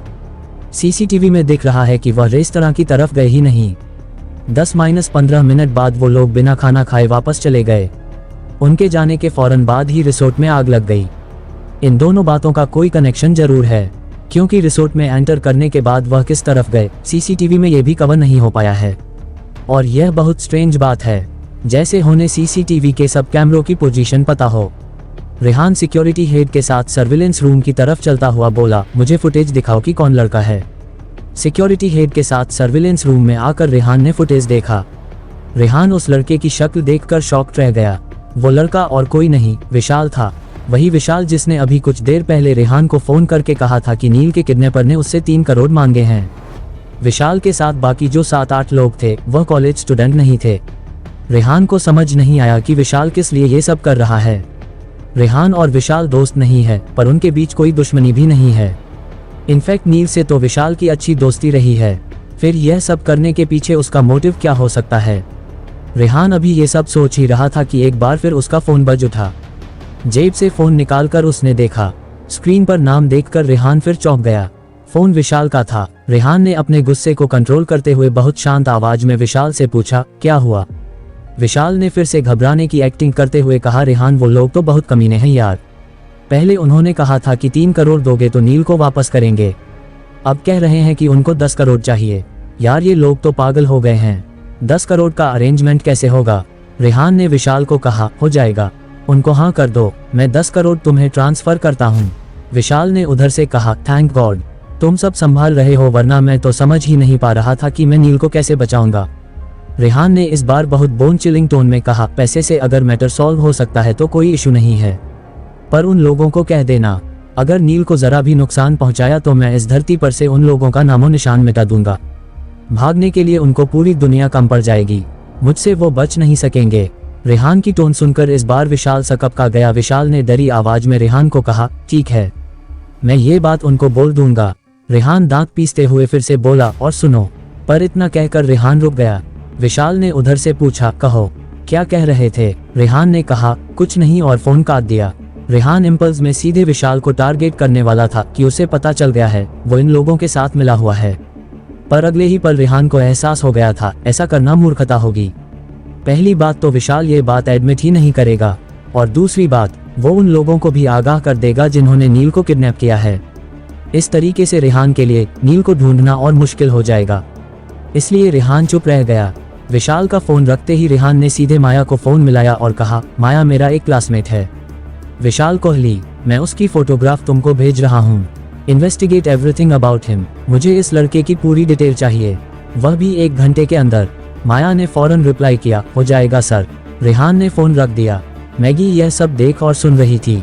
रेहान ने जब माया का फोन रखा तब मैगी ने रेहान से पूछा, सर मुझे एक बात समझ नहीं आ रही, आपने देख लिया है कि वह लड़का विशाल आपको डबल क्रॉस कर रहा है, फिर भी आपने उसको 3 करोड़ की बजाय 10 करोड़ भेजने की हाँ कर दी, ऐसा क्यों किया आपने। रेहान ने मैगी को जवाब दिया, हम जिस सिचुएशन में इस वक्त फंसे हुए हैं हमारे लिए सबसे जरूरी नील की जिंदगी है, मनी इम्पोर्टेंट नहीं है। मुझे ये भी जानना है कि विशाल का रियल मोटिव क्या है, और अगर मैं अभी इस स्टेज पर इसको रिवील कर देता कि मैं इसकी ट्रू आइडेंटिटी जान गया हूँ तो हमारे लिए नील तक पहुँचना इम्पॉसिबल हो जाता। विशाल जो कुछ भी सोच रहा है उसे सोचने दो, इससे हमें समय मिलेगा उसके बारे में तहकीकात करने का, उसी के जरिए अब हम नील तक पहुंच सकते हैं। उधर वसंत कुंज के अपने विला में रफीक और राहुल शराब के नशे में धुत पागलों की तरह हंस रहे थे। उनके पास ही हाथ बांधे विशाल खड़ा था। विशाल ने रफीक को कहा, सर रेहान ने बाकी अमाउंट भी भेज दिया है। विशाल रफीक के सामने खड़ा डर से कांप रहा था। रफीक ने विशाल को कहा, ऐसा कर, उसको फिर से फोन कर, उसको बोल अब 10 करोड़ से काम नहीं चलेगा, हमें 30 करोड़ चाहिए। विशाल ने घबराते हुए रफीक को कहा, सर ऐसे कैसे मैं बार बार फोन करूं, वह समझ जाएगा कि कुछ गड़बड़ है। रफीक ने दहाड़ते हुए बोला, अबे तो समझ जाएगा तो कौन सी नई बात हो जाएगी, समझ तो वह पहले ही गया होगा कि ये सब कौन कर रहा है। बेटा बाप को ना पहचाने ये कैसे हो सकता है, मेरे से पंगा लेने की कीमत तो उसको चुकानी पड़ेगी, फोन करो उसको। विशाल ने डरते डरते रेहान को फोन किया। रेहान ने फोन उठाते ही पूछा, अब क्या हुआ। विशाल ने कहा, रेहान मेरी समझ नहीं आ रहा कि वो लोग क्या चाहते हैं, अब बोल रहे हैं 10 करोड़ नहीं 30 करोड़ चाहिए। रेहान ने सपाट लहजे में कहा, हो जाएगा, और कहकर फोन रख दिया। विशाल ने रफीक को कहा, सर उसने कहा कि हो जाएगा। राहुल और रफीक दोनों जोर जोर से हंसने लगे। राहुल ने विशाल को कहा, नील से बड़ी गहरी दोस्ती है रेहान की, उसके लिए 30 करोड़ देने को तैयार है, तेरे को उठा लेते तो तेरे लिए तो वह 50,000 भी नहीं देता, है न। विशाल ने सिर झुका लिया। उस कमरे में एक चौथा आदमी भी मौजूद था जिसकी उंगलियां लैपटॉप पर बहुत तेजी से चल रही थी। उस आदमी की आंखों में जहरीली चमक थी। रफीक और राहुल रेहान को ब्लैकमेल कर रहे थे। नील की किडनैपिंग के बदले उन्होंने रेहान से 30 करोड़ की डिमांड की थी, पर उन्होंने ये सब डायरेक्ट नहीं किया, ये सब वो रेहान और नील के क्लासमेट विशाल से करवा रहे थे। रफीक के वसंत कुंज वाले विला में विशाल डरा सहमा उनके सामने खड़ा था। राहुल विशाल का लगातार मजाक बना रहा था। राहुल ने हंसते हुए विशाल को टीज किया, बता ना, नील के लिए रेहान एक झटके में 30 करोड़ देने को तैयार हो गया, तेरे लिए 50,000 भी नहीं देता ना। विशाल ने सिर झुकाए हुए कहा, मैं नहीं जानता राहुल। रफीक और राहुल एक बार फिर से पागलों की तरह हंसने लगे। रफीक ने कमरे में मौजूद चौथे आदमी की तरफ पलट कर देखा। वो आदमी 3 लैपटॉप एक साथ ऑपरेट कर रहा था। रफीक ने उस आदमी से कहा, पैसे अकाउंट में आते ही तुम जानते हो ना कि तुम्हें क्या करना है। उस आदमी ने रफीक की तरफ देखकर कहा, यस बॉस, मेरा काम ऑलमोस्ट पूरा होने वाला है। जब रेहान की 3rd ट्रांजैक्शन इस अकाउंट में आ रही होगी, मैं इतने में रेहान का अकाउंट हैक कर लूंगा। उसके बाद रेहान के अकाउंट का सारा पैसा हमारे पास ट्रांसफर हो जाएगा। रफीक उठकर उसके पास आया और उसके कंधे को थपथपाता हुआ बोला, अगर तूने ये काम कर दिया ना तो इसमें से 10 करोड़ तू रख लियो। क्या याद करेगा किस दिलदार से पाला पड़ा था। लैपटॉप पर काम करने वाला वह आदमी बहुत खुश होता हुआ बोला, बॉस आप बहुत बड़े दिल वाले हैं। पीछे से राहुल भी हंसता हुआ रफीक को बोला, सही कह रहा है ये लड़का, दिल तो आपका बहुत बड़ा है और प्लानिंग तो आपने गजब की है। आप तो रफीक भाई उस रेहान को उसी के अंदाज में मात दे रहे हो। खुद को बड़ा सुपर जीनियस समझता था ना वो। आपके अगेंस्ट उसने हैकर प्लांट करके आपकी फैक्ट्री का सारा सिस्टम हैक किया और उसे तबाह कर दिया। यही काम अब आप उसके अगेंस्ट कर रहे हो। जिस पैसे के बलबूते पर इतना उछल रहा है वो सब उसकी नाक के नीचे से निकल जाएगा। उसको जब तक पता चलेगा तब तक वो दोबारा भिखारी बन चुका होगा। रफीक भाई आप ग्रेट हो। राहुल की चापलूसी पर रफीक खुश होता हुआ बोला, तो और क्या, उस कल के लड़के ने क्या सोचा था कि वह ये नए जमाने के गेम खेलकर मुझे मात दे सकता है। उसको मेरी ताकत का अंदाजा नहीं है। यह हैकर मेरा वो तुरुप का इक्का है जिसे मैं बहुत कम इस्तेमाल करता हूँ, पर जब भी करता हूँ उसके बाद पूरा गेम बदल जाता है। इसकी हैकिंग कैपेबिलिटी का मुकाबला दुनिया में कोई नहीं कर सकता। रेहान को अब समझ आएगा कि जितना वह खुद को पावरफुल समझता है उतना वो है नहीं। दुनिया की ऐसी कोई भी पावर और सोर्सेस नहीं है जो मेरे पास ना हो। मैं हमेशा उससे आगे ही रहूंगा, चाहे वह मुझसे डिजिटल वॉर करे या हैंड टू हैंड, उसे हमेशा मुंह की ही खानी पड़ेगी। विशाल ने रफीक को जब इतने अच्छे मूड में देखा तो उसने हिम्मत करके पूछा, रफीक भाई आपका काम पूरा हो जाने के बाद आप मेरे दोस्त नील को छोड़ देंगे ना। रफीक के जवाब देने से पहले ही राहुल विशाल पर चिल्लाया, अपने काम से काम रख बे, हम क्या करेंगे और क्या नहीं करेंगे इससे तेरा कोई वास्ता नहीं है। रफीक राहुल को शांत करता हुआ बोला, अरे क्यों चिल्ला रहा है लड़के पर, अब तो ये हमारे साथ काम करता है, अपना ही आदमी समझ इसे भी। फिर रफीक ने विशाल को कहा, हमें तेरे दोस्त से कोई दुश्मनी थोड़ी है, एक बार रेहान से हमारा बदला पूरा हो जाए तेरे दोस्त नील को तो हम छोड़ ही देंगे। रफीक की बात सुनकर विशाल बोला, thank you so much Rafiq भाई, सच में मैं भी मानता हूँ कि आपका दिल बहुत बड़ा है। रफीक विशाल की बात पर हंस पड़ा। विशाल मन ही मन कुड़ रहा था। उसको उन लोगों से बेहिसाब नफरत महसूस हो रही थी, पर वो दिखा नहीं सकता था। विशाल रेहान से भी गुस्सा था कि रेहान की दुश्मनी की वजह से नील भुगत रहा है और वो खुद भी इन लोगों के ट्रैप में फंस गया है। इतने में ही विशाल के फोन पर नोटिफिकेशन आया, रेहान ने 30 करोड़ ट्रांसफर कर दिए थे। विशाल ने रफीक को बताया कि अकाउंट में पैसा आ गया है।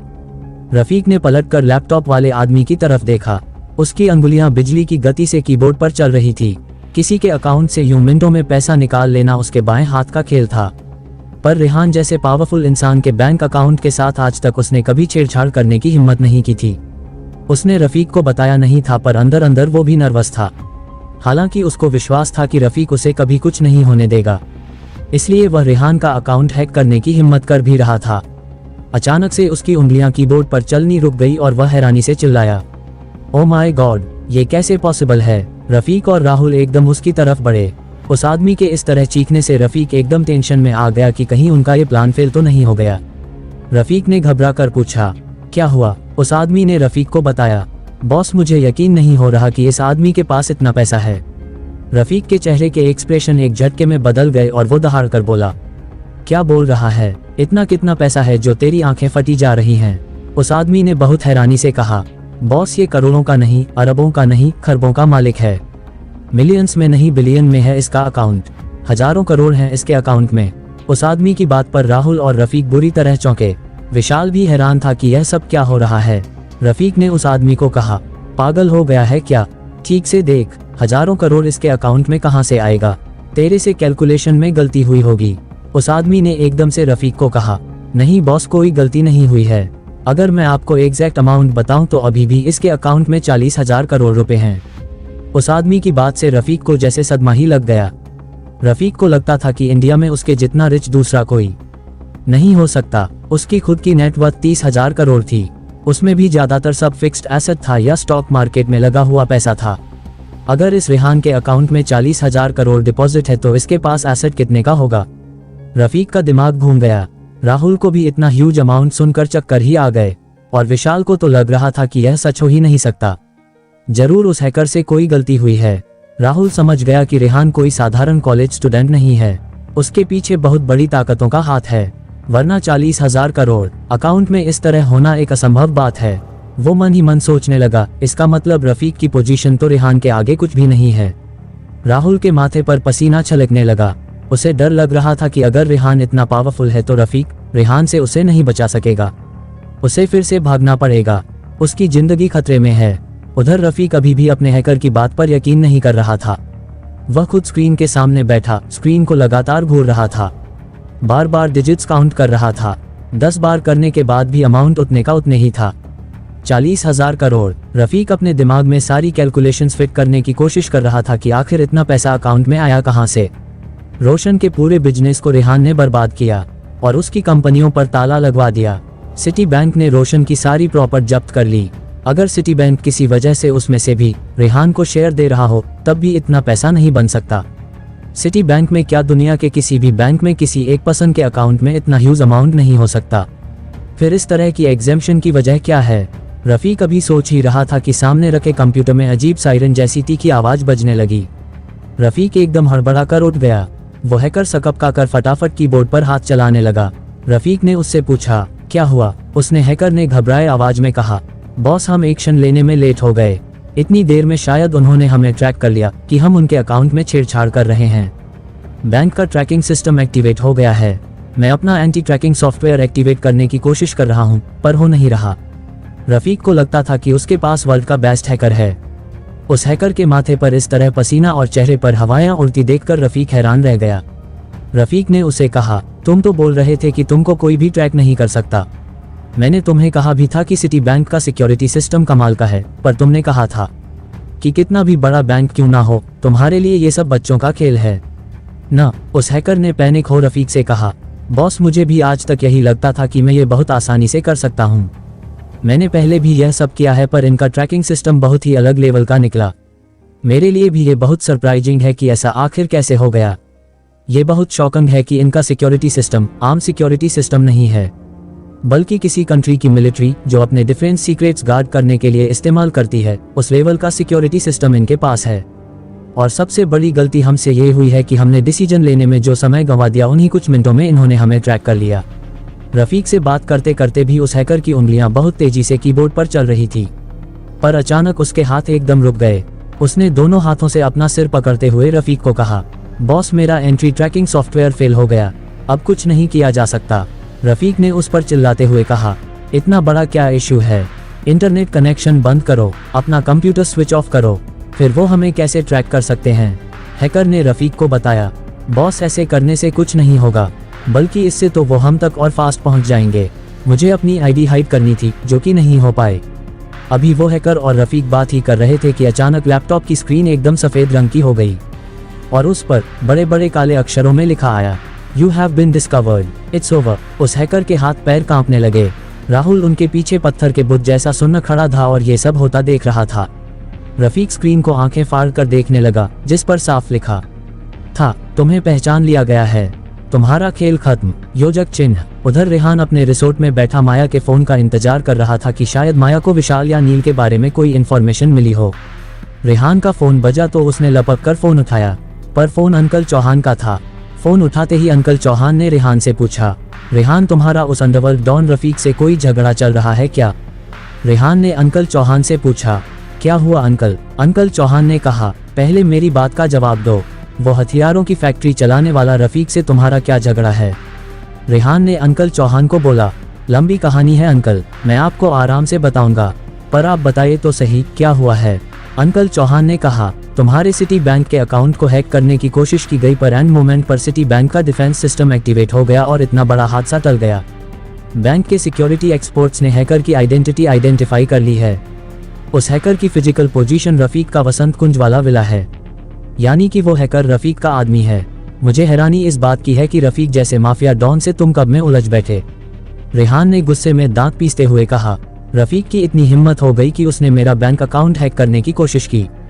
उसको अंदाजा नहीं है वो किससे भिड़ रहा है। अभी तक तो मैं फिर भी शांत बैठा था, पर अब जो उसने किया है इसका नतीजा बहुत बुरा भुगतना होगा उसे। अंकल चौहान ने रेहान को कहा, रेहान मेरी बात सुनो, मैं मानता हूँ कि पावर और पैसे में रफीक तुम्हारे सामने कहीं स्टैंड नहीं करता, पर मत भूलो वो एक माफिया डॉन भी है। वो अपना बदला लेने के लिए किसी भी हद तक गिर सकता है। लोगों की जान लेना उसके लिए बच्चों का खेल है। मुझे लगता है कि मुझे रफीक के बारे में तुम्हारी फैमिली में इन्फॉर्म कर देना चाहिए। एक बार उनको रफीक की इंटेंशंस पता चल गई तो रफीक को ठिकाने लगाना चुटकी बजाने जितना आसान हो जाएगा। रेहान ने फौरन कहा, हरगिज नहीं अंकल, आप ऐसा कुछ नहीं करेंगे, ये मेरी प्रॉब्लम है, मैं इसे खुद सॉल्व करूंगा। कहकर रेहान ने फोन रख दिया। उधर अंकल चौहान मुस्कुराते हुए बुदबुदाए, बच्चा बड़ा हो गया, मित्तल एम्पायर को संभालने के लिए ऐसे ही काबिल हाथों की जरूरत है। इतने बड़े एम्पायर को संभालने के लिए आगे आगे इससे भी बड़ी मुश्किलों का सामना करना होगा। जितनी जल्दी अपने बलबूते पर सारी मुश्किलों को हल करना सीख जाए उतना ही अच्छा है। अंकल चौहान रेहान का कॉन्फिडेंस देखकर बहुत खुश थे। वो सालों से उसके परिवार के वफादार थे। रेहान को इंडिपेंडेंट और कैपेबल बनाना वो अपनी जिम्मेदारी समझते थे, पर रेहान अपने बलबूते पर ही इतना कुछ हैंडल कर रहा है, ये देखना उनके लिए बहुत गर्व की बात थी। अंकल चौहान का फोन रखने के बाद रेहान गहरी सोच में डूब गया। रेहान का दिमाग बहुत तेजी से सारी घटनाओं के सीक्वेंस को एनालाइज कर रहा था। जो चीजें अलग अलग दिखाई दे रही थी दरअसल वह सब इंटरकनेक्टेड थी। नील का किडनैप होना, रेहान का उसके पीछे जाना, रेहान की एब्सेंस का फायदा उठाकर रफीक का रिसोर्ट को जलाना, रेहान जब रिसोर्ट को संभालने में लगा था तब विशाल के थ्रू पैसे मांगना और रेहान का अकाउंट हैक करने की कोशिश करना। रफीक एक के बाद एक हमले रेहान पर कर रहा था ताकि रेहान संभल ही ना पाए। रेहान ये सब सोच ही रहा था कि उसके फोन पर हिना का नाम फ्लैश हुआ। हिना का नाम देखते ही रेहान एकदम बेचैन हो गया। उसके दिमाग में पहला ख्याल यही आया, आदित्य को कुछ न हुआ हो। रेहान को जब अंकल चौहान ने बताया कि रफीक उसका अकाउंट हैक करने की कोशिश कर रहा था तो रेहान आग बबूला हो गया। समझ तो वो पहले ही गया था कि इन सारी दुर्घटनाओं के पीछे रफीक की साजिश है। रेहान रफीक से निपटने की स्ट्रैटेजी सोच ही रहा था कि तभी उसके फोन पर हिना का नाम फ्लैश हुआ। रेहान एक पल को घबरा गया कि आदित्य को कुछ ना हुआ हो। फोन उठाते ही उसने हिना से बेचैन होकर पूछा, आदित्य तो ठीक है ना? हिना ने जवाब दिया, यस सर, आदित्य बिल्कुल ठीक है। एंथनी को भी बस छोटी मोटी चोटें हैं, उसको शाम तक डिस्चार्ज मिल जाएगा, पर आदित्य को डॉक्टर्स कुछ दिन अंडर ऑब्जर्वेशन यहीं रखेंगे। मैंने आपको ये पूछने के लिए फोन किया था कि मेरे लिए अगले ऑर्डर क्या हैं। रेहान को अपना आगे का प्लान एग्जीक्यूट करने के लिए अपने सारे टीम मेंबर्स की जरूरत थी। रेहान ने हिना को कहा, आप रिजॉर्ट वापस आ जाओ, आगे क्या करना है यही बात करेंगे। हिना ने यस सर कहकर फोन रख दिया। योजक चिन्ह। उधर रफीक के विला में वो हैकर पत्थर का बुत बना अपने लैपटॉप की स्क्रीन को घूर रहा था, जिस पर बड़ा बड़ा लिखा था कि उनको पहचान लिया गया है। रेहान की पनहुच देखकर रफीक को भी समझ आ गया था कि अब उनका बचना नामुमकिन है। रफीक के पास अब रेहान की रियल आइडेंटिटी पहुंच चुकी थी। वो जान गया था कि रेहान मित्तल एम्पायर का वारिस है। रफीक देख चुका था कि रेहान का बैंक अकाउंट भी हजारों करोड़ में है। ये बात चाहे उसके लिए कितनी भी अनबिलीवेबल क्यों ना हो, पर थी तो सच ही। जिसका बैंक बैलेंस हजारों करोड़ में हो, उसके पास एसेट्स कितनी होंगी इसका अंदाजा लगाना भी असंभव था। रफीक के दिमाग में रेहान से बदला लेने की बात अब एकदम ठंडी पड़ गई थी। उसको साफ समझ आ गया था कि अगर रेहान अपनी पर उतर आया तो वह रफीक को बिल्कुल उसी तरह से बर्बाद कर सकता है जैसे उसने रोशन सिन्हा को बर्बाद किया है। रोशन की करोड़ों की प्रॉपर्टीज धूल में मिल चुकी है, खुद जेल में सड़ रहा है। रोशन के पिता भी अपनी जिंदगी भर की मेहनत का ये हाल देखकर लगभग पागल हो चुके हैं। रफीक नहीं चाहता था कि उसका हाल भी रोशन या उसके पिता जैसा हो जाए। उसने सारे फायदे नुकसान अपने दिमाग में कैलकुलेट किए और इस डिसीजन पर पहुंचा कि रेहान से हाथ मिलाने में ही भलाई है। फिर यह सोचकर वो और परेशान हो उठा, जिस तरह से रफीक ने उसका रिसोर्ट जलाया है और उनके बीच लंबे समय से झगड़ा चल रहा है, शायद रेहान उससे बात भी ना करना चाहे। दोस्ती का हाथ मिलाना तो दूर की बात है। रफीक ने यहाँ तक सोच लिया कि रेहान को मनाने के लिए अगर माफी भी मांगनी पड़े तब भी प्रेजेंट सिचुएशन में ये बुरा सौदा नहीं होगा। रफीक ये सब सोच ही रहा था कि राहुल ने रफीक से पूछा, रफीक भाई अब हम क्या करेंगे? रफीक ने पलटकर राहुल को देखा। कुछ सोचकर उसकी आंखें चमकने लगी। रफीक के दिमाग में पुराने सारे इंसिडेंट्स घूम गए कि अगर राहुल इस सब में रफीक को ड्रैग नहीं करता तो रेहान से उसकी वैसे भी कोई दुश्मनी नहीं थी। इन सब चक्करों में वह राहुल की वजह से फंसा है। अगर वो राहुल को ही रेहान के हवाले कर देगा तो रेहान का सारा गुस्सा राहुल पर निकलेगा। हो सकता है इस तरह वो रफीक को माफ भी कर दे। अगर फ्यूचर में रफीक को रेहान की दोस्ती मिल जाती है तो रफीक के धंधे के लिए यह बहुत बड़ा एडवांटेज होगा। जिस तरह रफीक राहुल को देख रहा था, राहुल बेचैन हो गया। उसने भी कोई कच्ची गोलियां नहीं खेली थी। रफीक की आंखों में अपने लिए खतरनाक एक्सप्रेशन देखकर वो समझ गया कि रफीक अब उसका साथ नहीं देगा। राहुल ने मन ही मन सोचा, हो सकता है रफीक रेहान की पावर और पैसा देखकर अब डर चुका हो। रेहान को खुश करने के लिए रफीक उसे रेहान के हवाले भी कर सकता है। कुछ ही पलों में राहुल ने जाने क्या क्या ही सोच डाला था। राहुल के लिए अब एक एक मिनट कीमती था। उसको किसी भी तरीके से वहां से जल्दी भागना था। उसने रफीक को कहा, रफीक भाई मुझे अपने पेट में गड़बड़ लग रही है, मैं जरा टॉयलेट होकर आता हूँ। रफीक ने बुरा सा मुंह बनाते हुए कहा, हाँ तो जा, मुझे क्या बता रहा है, थोड़ी सी मुसीबत सिर पर पड़ी तो तेरा पेट खिसक गया, लूजर साला। राहुल ने रफीक की बात पर कुछ नहीं कहा और फटाफट वहां से चला गया। राहुल के जाने पर रफीक ने अपने आदमियों को आवाज दी और कहा, इसके पीछे जाओ और इस पर नजर रखो। 5 मिनट बाद ही वह दोनों आदमी भागते हुए आए और रफीक से बोले, बॉस वह लड़का तो भाग गया। रफीक ये सुनते ही आग बबूला हो गया और गुस्से में दहाड़ता हुआ बोला, उल्लू के पट्टों, तुम किसी काम के नहीं हो, एक चिंदी सा लड़का तुम लोगों से नहीं संभला, ऐसे कैसे भाग गया वो। उन दोनों आदमियों में से एक ने रफीक को जवाब दिया, बॉस वो हमारे सामने ही बाथरूम में घुसा, कुछ मिनट तक जब वो बाहर नहीं निकला तब हमने दरवाजा खटखटाया, कोई जवाब नहीं आया तो हमने दरवाजा तोड़ दिया। बाथरूम की खिड़की टूटी हुई थी, वह उसी खिड़की से पीछे की तरफ कूदकर भाग गया। हम घूम के पिछली तरफ जब तक पहुंचे वो अपनी कार लेकर जा चुका था। पता नहीं इतनी देर में किस तरफ निकल गया होगा। रफीक इस बार पहले से भी तेज चीखा, तो गधों पहले उसके पीछे जाते, यहाँ क्या मरने आए हो, जल्दी जाओ और किसी भी तरीके से उसको पकड़ो, अगर वो नहीं पकड़ा गया ना तो मैं तुम दोनों को जान से मार दूंगा। रफीक के ये कहते ही वो दोनों आदमी जैसे आए थे वैसे ही उल्टे पांव बाहर भाग लिए। रफीक अपने माथे पर हाथ रखकर वहीं सोफे पर बैठ गया, कुछ देर सोचता रहा, फिर विशाल की तरफ देखकर बोला, विशाल तुम भी अब अपने हॉस्टल वापस जा सकते हो, तुम्हारा दोस्त नील और तुम्हारी गर्लफ्रेंड दोनों को मैं छोड़ रहा हूँ, तुम बस मेरा एक काम करना, रेहान को कहना कि कुछ मिसअंडरस्टैंडिंग हो गई थी, मेरी उससे कोई दुश्मनी नहीं है, ये सब कुछ राहुल की वजह से हुआ है, नील को मैं छोड़ रहा हूँ और आगे से उसके रास्ते में कभी नहीं आऊंगा। विशाल हैरानी से पलकें झपकाता हुआ रफीक को देख रहा था। जितनी तेजी से हालात बदले थे ये सब कुछ उसके लिए बहुत सरप्राइजिंग था। रफीक ना सिर्फ नील को छोड़ रहा था बल्कि रेहान से माफी मांगने की भी बात कर रहा था। जिस तरह से रफीक ने नील को किडनैप किया और विशाल ने इस विला में उसका एम्पायर देखा, इतना तो वो जान गया था कि रफीक बहुत बड़ा डॉन है। और अब जैसे वो रेहान के आगे कांप रहा है, विशाल के लिए यह बहुत शॉकिंग था। विशाल भी सोच में पड़ गया कि रेहान के पास ऐसे कितनी पावर और पैसा है कि रफीक जैसा डॉन भी उसके आगे भीगी बिल्ली बन गया है। विशाल भी अब बहुत नर्वस हो रहा था। इतने बड़े माफिया डॉन ने घुटने टेक दिए थे और राहुल भाग गया था। ये सब देखकर विशाल को अपने लिए भी फिक्र होने लगी थी। आखिरकार वह भी इस साजिश में चाहे अनचाहे हिस्सा बना ही था। रफीक के दबाव में ही सही, पर रिसोर्ट में आग तो उसने नहीं लगाई थी। वो सोच रहा था कि पता नहीं रेहान इस बात के लिए उसे माफ करेगा भी कि नहीं। रफीक ने विशाल को ब्लैकमेल किया था कि अगर वो उसके आदमियों के साथ जाकर रेहान के रिजॉर्ट में आग नहीं लगाएगा तो रफीक नील को जिंदा जला देगा। विशाल सिर्फ नील के लिए शायद रफीक की बात नहीं मानता, पर रफीक ने नील के साथ साथ विशाल की गर्लफ्रेंड को भी किडनैप कर लिया था। तब रफीक की बात मानने के सिवा विशाल के पास कोई ऑप्शन ही नहीं बचा था। विशाल को समझ नहीं आ रहा था कि रेहान इस बात को समझेगा भी कि नहीं।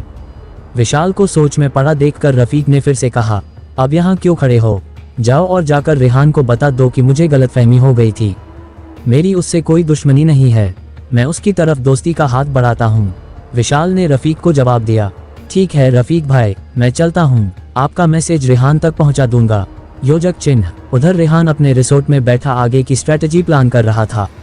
तभी उसके फोन पर माया का नाम फ्लैश हुआ। रेहान ने लपक कर फोन उठाया। फोन उठाते ही माया ने रेहान को बताया, रेहान आपका दोस्त मिल गया है, उसे दिल्ली के पास बहादुरगढ़ में एक गेहूं के गोदाम में छुपाया हुआ था, मेरे आदमी उसे वहां से ले आए हैं। माया की बात पर कुछ देर रेहान रिएक्ट ही नहीं कर सका। नील का सही सलामत मिल जाना उसके लिए बहुत बड़ी खुशखबरी थी। रेहान ने एक बार आसमान की तरफ देखा और भगवान को थैंक यू बोला। फिर उसने माया को कहा, ग्रेट वर्क माया, इस बार तुमने वाकई कमाल कर दिया। रेहान से अपनी तारीफ सुनकर माया ने बुझी आवाज में कहा, रेहान ये सब मेरे आदमियों ने नहीं किया है, किडनैपर्स ने उसे खुद ही छोड़ दिया। उन लोगों ने मेरे आदमियों को कांटेक्ट करके बताया कि नील बहादुरगढ़ के गोदाम में है, मेरे आदमी आकर उसे वहां से ले जाएं। माया की बात सुनकर रेहान बुरी तरह हैरान हुआ। उसने कंफ्यूज होकर माया से पूछा, किडनैपर्स ने तुम्हारे आदमियों को खुद फोन किया? माया ने कहा, हाँ रेहान, मुझे भी नहीं समझ आ रहा कि यह सब चल क्या रहा है। अगर यह रफीक का काम है तो वो अब बैकआउट क्यों कर गया है? रेहान ने माया की बात का कोई जवाब नहीं दिया। वह खुद बुरी तरह कंफ्यूज था कि रफीक अब उसके खिलाफ क्या प्लान कर रहा है। रेहान को चुप देखकर माया ने कहा, मैं कुछ देर में आपके दोस्त नील को लेकर आपके पास आ रही हूँ। ये कहकर माया ने फोन रख दिया। रेहान एक बार फिर गहरी सोच में डूब गया। थोड़ी ही देर बाद उसने सीसीटीवी पर देखा माया की गाड़ी रिसोर्ट में एंटर कर रही है। गाड़ी को एंटर करता देखकर रेहान तेजी से अपने ऑफिस से बाहर निकला और बाहर की तरफ भागा। रेहान जब बाहर पहुंचा तो नील गाड़ी से उतर चुका था और बहुत हैरानी से जले हुए रिसोर्ट को देख रहा था। रेहान भागकर उसके पास पहुंचा और उसे कसकर गले लगा लिया। नील इतने शॉक में था कि कुछ रिएक्ट ही नहीं कर पा रहा था। इतने में रेहान की नज़र विशाल पर पड़ी। विशाल को आते हुए रेहान ने नहीं देखा था। रेहान को नहीं पता था कि विशाल माया के साथ आया है या अकेला। विशाल को देखकर रेहान ने उससे कहा, अच्छा तो तुमने वो 30 करोड़ देकर नील को छुड़ाया है? विशाल ने डर से कांपते हुए रेहान को कहा, नहीं नहीं रेहान, मैं तुम्हें सारी बात बताता हूँ। मुझे खुद इस सब में फंसाया गया था, मेरी कोई गलती नहीं है। तुम प्लीज पहले मेरी बात सुनो। नील भी अब बहुत हैरानी से विशाल को देख रहा था। उसे भी कुछ समझ नहीं आ रहा था कि विशाल वहां पर क्या कर रहा है।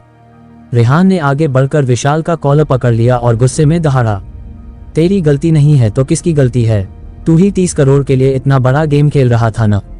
विशाल ने बुरी तरह कांपते हुए कहा, नहीं रेहान, मैंने 30 करोड़ के लिए ये सब नहीं किया। उस रफीक भाई ने मुझसे ये सब जबरदस्ती करवाया है। उसने नील के साथ मेरी गर्लफ्रेंड को भी किडनैप कर लिया था। मेरे पास कोई ऑप्शन नहीं बचा था। वो धमकी दे रहा था कि मेरी गर्लफ्रेंड को रेप के बाद जान से मार देगा और नील को भी जिंदा जला देगा। मैं बहुत डर गया था, वरना मुझ में इतनी हिम्मत कहाँ है कि मैं आकर इस तरह कहीं आग लगाऊं। मुझे हर हाल में नील और अपनी गर्लफ्रेंड को बचाना था। रेहान कुछ रिएक्ट करता इससे पहले ही नील अपने आपे से बाहर हो गया। उसने विशाल की गर्दन पकड़ते हुए बोला, झूठ मत बोल साले, तेरी रग रग से वाकिफ हूँ मैं। मेरे लिए तो तू ये काम कभी ना करे। साफ क्यों नहीं कहता अपनी गर्लफ्रेंड को बचाने के लिए तूने ये रिसोर्ट जला दिया? विशाल ने नील को कहा, ऐसा नहीं है, मैंने तुम दोनों के लिए ये किया है। तुम मुझे खुद ही बताओ, मेरी जगह तुम इस हालात में होते तो क्या करते? अगर मैं उसकी बात नहीं मानता तो वो तुम दोनों को मार देता। मेरे पास क्या ही चॉइस बची थी? कहकर विशाल फूट फूट कर रोने लगा। नील ने उसको जोर से पीछे धक्का दिया और गुस्से में बोला, कमीने, तूने अपनी गर्लफ्रेंड के लिए करोड़ों के रिसोर्ट में आग लगा दी। जैसे तेरी गर्लफ्रेंड ही सब कुछ थी। सीधा आकर रेहान से बात भी तो कर सकता था। विशाल ने रोते रोते कहा, मैं डर गया था, मुझे कुछ समझ नहीं आया कि क्या सही है और क्या गलत है। मुझे बस तुम दोनों की जिंदगी की परवाह थी। नील गुस्से में दहाड़ा, साले फिर झूठ। इतना कहकर नील उस पर हाथ उठाने के लिए उसकी तरफ बढ़ा तो रेहान ने नील को रोक लिया। रेहान ने नील से कहा, छोड़ यार, जाने दे इसे, जो हो गया सो हो गया। इस बार नील रेहान की तरफ पलटा और उसे गले लगाते हुए बोला, तू तो ठीक है ना यार, तुझे तो चोट नहीं लगी? रेहान ने उसकी पीठ थपथपाते हुए कहा, मौत के मुंह से तू आ रहा है और अभी भी तुझे मेरी फिक्र लगी है। मैं ठीक हूँ और यहाँ पर भी सब ठीक है, बस 2 लोगों को कुछ चोटें आई हैं। आदित्य याद है तुझे, अपना कंप्यूटर जीनियस? वो जरूरत से ज्यादा धुआं निकल गया था, अभी हॉस्पिटल में है पर ठीक है। नील ने चौंकते हुए रेहान से पूछा, आदित्य यहाँ पर क्या कर रहा था? रेहान ने नील को जवाब दिया, वो सब मैं तुझे बाद में बताऊंगा, पहले अभी इस विशाल का क्या करना है ये तो सोच लें। नील ने गुस्से में रेहान को कहा, सोचना क्या है, इस जैसे आस्तीन के सांप को तो जिंदा जला देना चाहिए। विशाल घुटनों में सिर दिए जमीन पर बैठा बुरी तरह रो रहा था। इतने में जाने हिना को क्या हुआ, वो तेजी से आगे बढ़ी और विशाल के बाल खींचकर उसके पेट में लात मारती हुई बोली, गद्दारों से मुझे सख्त नफरत है, इतनी नफरत कि उनके टुकड़े टुकड़े भी कर दिए जाएं तब भी ये सजा कम है। कहते ही उसने अपने कपड़ों में से एक बड़ा सा चाकू निकाल लिया। हिना के क्रूअल एक्सप्रेशन देखकर सब दंग रह गए।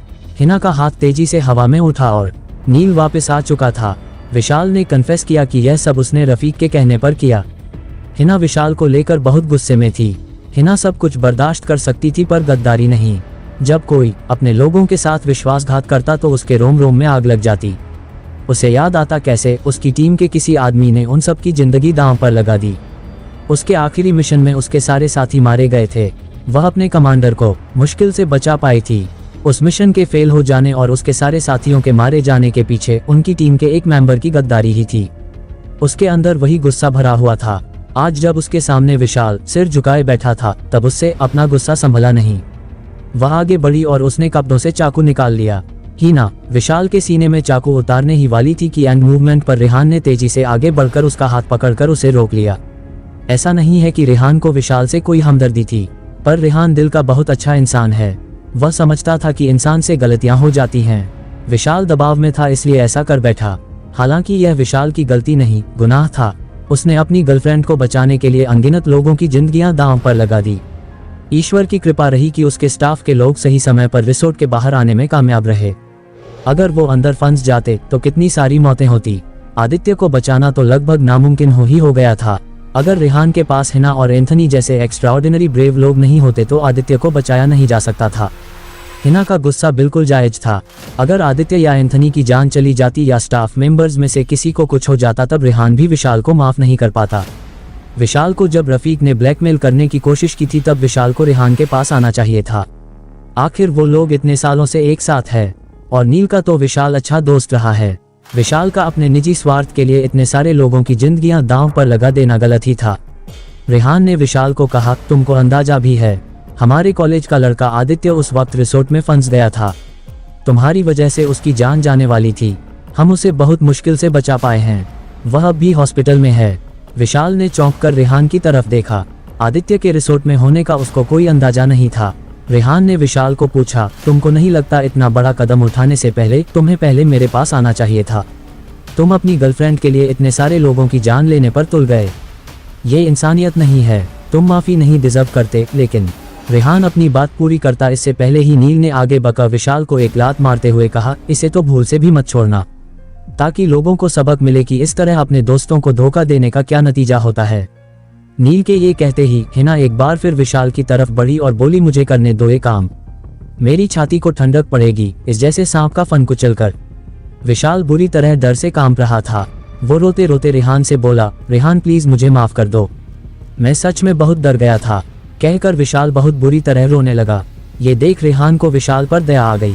रेहान जानता था कि विशाल ने ये सब कुछ रफीक के दबाव में ही किया है, पर इससे विशाल का भी ट्रू कलर दिख गया कि वो किस हद तक स्वार्थी हो सकता है। ऐसे लड़के पर भरोसा तो कभी नहीं किया जा सकता था। फिर भी रेहान ने नील से कहा, जाने दे यार, इसकी जान लेकर हमें क्या मिलेगा, जो होना था वो तो हो ही चुका है। रेहान ने विशाल को देखकर कहा, विशाल तुम जाओ यहाँ से। विशाल को जैसे अपने कानों पर यकीन नहीं आया। उसने हैरानी से रेहान की तरफ देखा। वो घुटनों पर जमीन पर बैठा था। उसमें दोनों हाथ जोड़कर माफी मांगते हुए रेहान से पूछा, तुमने मुझे माफ कर दिया? रेहान ने बहुत कड़वाहट के साथ कहा, नहीं, माफ तो मैं तुम्हें कभी भी नहीं कर सकता, पर मेरा काम लोगों की जिंदगी लेना नहीं है। अब तुम उठो और यहाँ से फौरन निकल जाओ, इससे पहले कि मेरे लोग अपना गुस्सा संभाल ना पाए और फिर मैं भी तुम्हें नहीं बचा पाऊं। विशाल ने चैन की सांस ली कि आखिरकार रेहान ने उसे छोड़ दिया। एक बार को तो उसे लगा था कि रेहान के लोग उसकी जान ही ले लेंगे, पर अगले ही पल उसका मन ये सोचकर बुझ गया कि वो रेहान की नज़रों में हमेशा के लिए गिर गया है। रेहान के पास जितना पैसा और पावर है, उस देखते हुए अगर रेहान से उसकी दोस्ती बनी रहती तो आगे जाकर उसको कितना फ़ायदा पहुंचता। विशाल के दिमाग में अभी भी यही सब चल रहा था कि उसकी एक गलती से उसने कितना कुछ खो दिया है। उसको सोच में पड़ा देखकर नील ने उस पर चिल्लाते हुए कहा, अब यहाँ क्यों बैठा है और कुछ भी सुनना बाकी है क्या? निकल जा यहाँ से। विशाल ने नील से कहा, मैंने तुम्हें बचाने के लिए ही यह सब किया था, फिर भी तुम मुझे कोसे जा रहे हो। नील ने उसे धमकाते हुए कहा, शुक्र कर जिंदा जाने दे रहा हूँ। खूब पता है मुझे तूने किसको बचाने के लिए और क्यों किया ये सब। जो 30 करोड़ तूने अपनी जेब में किए हैं ना, अभी के अभी वापस आ जाने चाहिए। विशाल ने रेहान की तरफ देखकर कहा, मैंने ये सब पैसे के लिए नहीं किया था, वो पैसे मैं तुम्हें अभी लौटा दूंगा, पर मुझे तुम्हें रफीक का एक मैसेज भी देना था। उसने मुझसे कहा कि मैं तुम्हें बता दूं कि उसे गलतफहमी हो गई थी। ये जो कुछ भी हुआ ये सब उसने राहुल के भड़काने पर किया है, पर अब वो तुम्हारे और उसके बीच की लड़ाई को खत्म करना चाहता है। उसने तुम्हारी तरफ दोस्ती का हाथ बढ़ाया है। विशाल के ये सब बताने पर भी रेहान के चेहरे पर एक्सप्रेशन चेंज नहीं हुए। उसने बहुत ठंडे सपाट लहजे में विशाल को कहा, मुझे ये बात पता है, इसके अलावा भी कुछ कहना है क्या? विशाल ने ना में सर हिला दिया। रेहान ने उसे कहा, ठीक है, अब निकल जाओ यहाँ से और दोबारा कभी नजर मत आना। विशाल के वहाँ से जाने के बाद माया ने रेहान के पास आकर कहा, रेहान आपको याद है ना, मैंने आपसे अपने लिए एक फेवर मांगा था। रेहान ने माया को जवाब दिया, हाँ मुझे अच्छे से याद है। पर माया तुमको भला मेरी क्या जरूरत है? तुम इतना बड़ा स्पाई नेटवर्क चलाती हो, तुमने तो अपनी प्रोटेक्शन के लिए खुद पूरे इंतजाम कर रखे होंगे। माया ने रेहान को कहा, रेहान मुझे इस काम में बहुत साल हो गए हैं। अब सब जानते हैं कि आई ऑफ डार्क नाइट की रियल आइडेंटिटी क्या है। लोगों की इनसाइड इंफॉर्मेशन बेचने के इस धंधे में मैं धीरे धीरे मैं सारे mafia groups, political officials, business rivals सब में एक्सपोज हो चुकी हूँ। एक की इंफॉर्मेशन दूसरे को देती हूँ तो पहले वाला दुश्मन हो जाता है, फिर दूसरे की इंफॉर्मेशन तीसरे तक जाती है तो वह भी दुश्मन हो जाता है। इस तरह से शहर में मेरे दुश्मन इतने बढ़ चुके हैं कि मेरे लिए आई ऑफ द डार्क नाइट को ऑपरेट करना बहुत मुश्किल हो चुका है। मैं अब ये काम कंटिन्यू नहीं रख सकती, या तो मुझे सब कुछ छोड़कर अंडरग्राउंड होना पड़ेगा, या फिर दूसरा ऑप्शन यह है कि आप मेरी ऑर्गेनाइजेशन को अपने अंडर ले लीजिए। रेहान ने माया को पूछा, मालकिन होना छोड़कर अब मेरे अंदर एम्प्लॉय की तरह काम करना चाहती हो? माया ने रेहान को कहा, रेहान मैंने आधी से ज्यादा जिंदगी यही काम किया है। कहीं छुपकर चुपचाप बैठने से अच्छा तो काम करना है, चाहे वो अपने लिए करूं या आपके लिए। वैसे भी छुपकर बैठने की शांत जिंदगी मुझे रास नहीं आएगी। खतरों से खेलने की आदत पड़ गई है।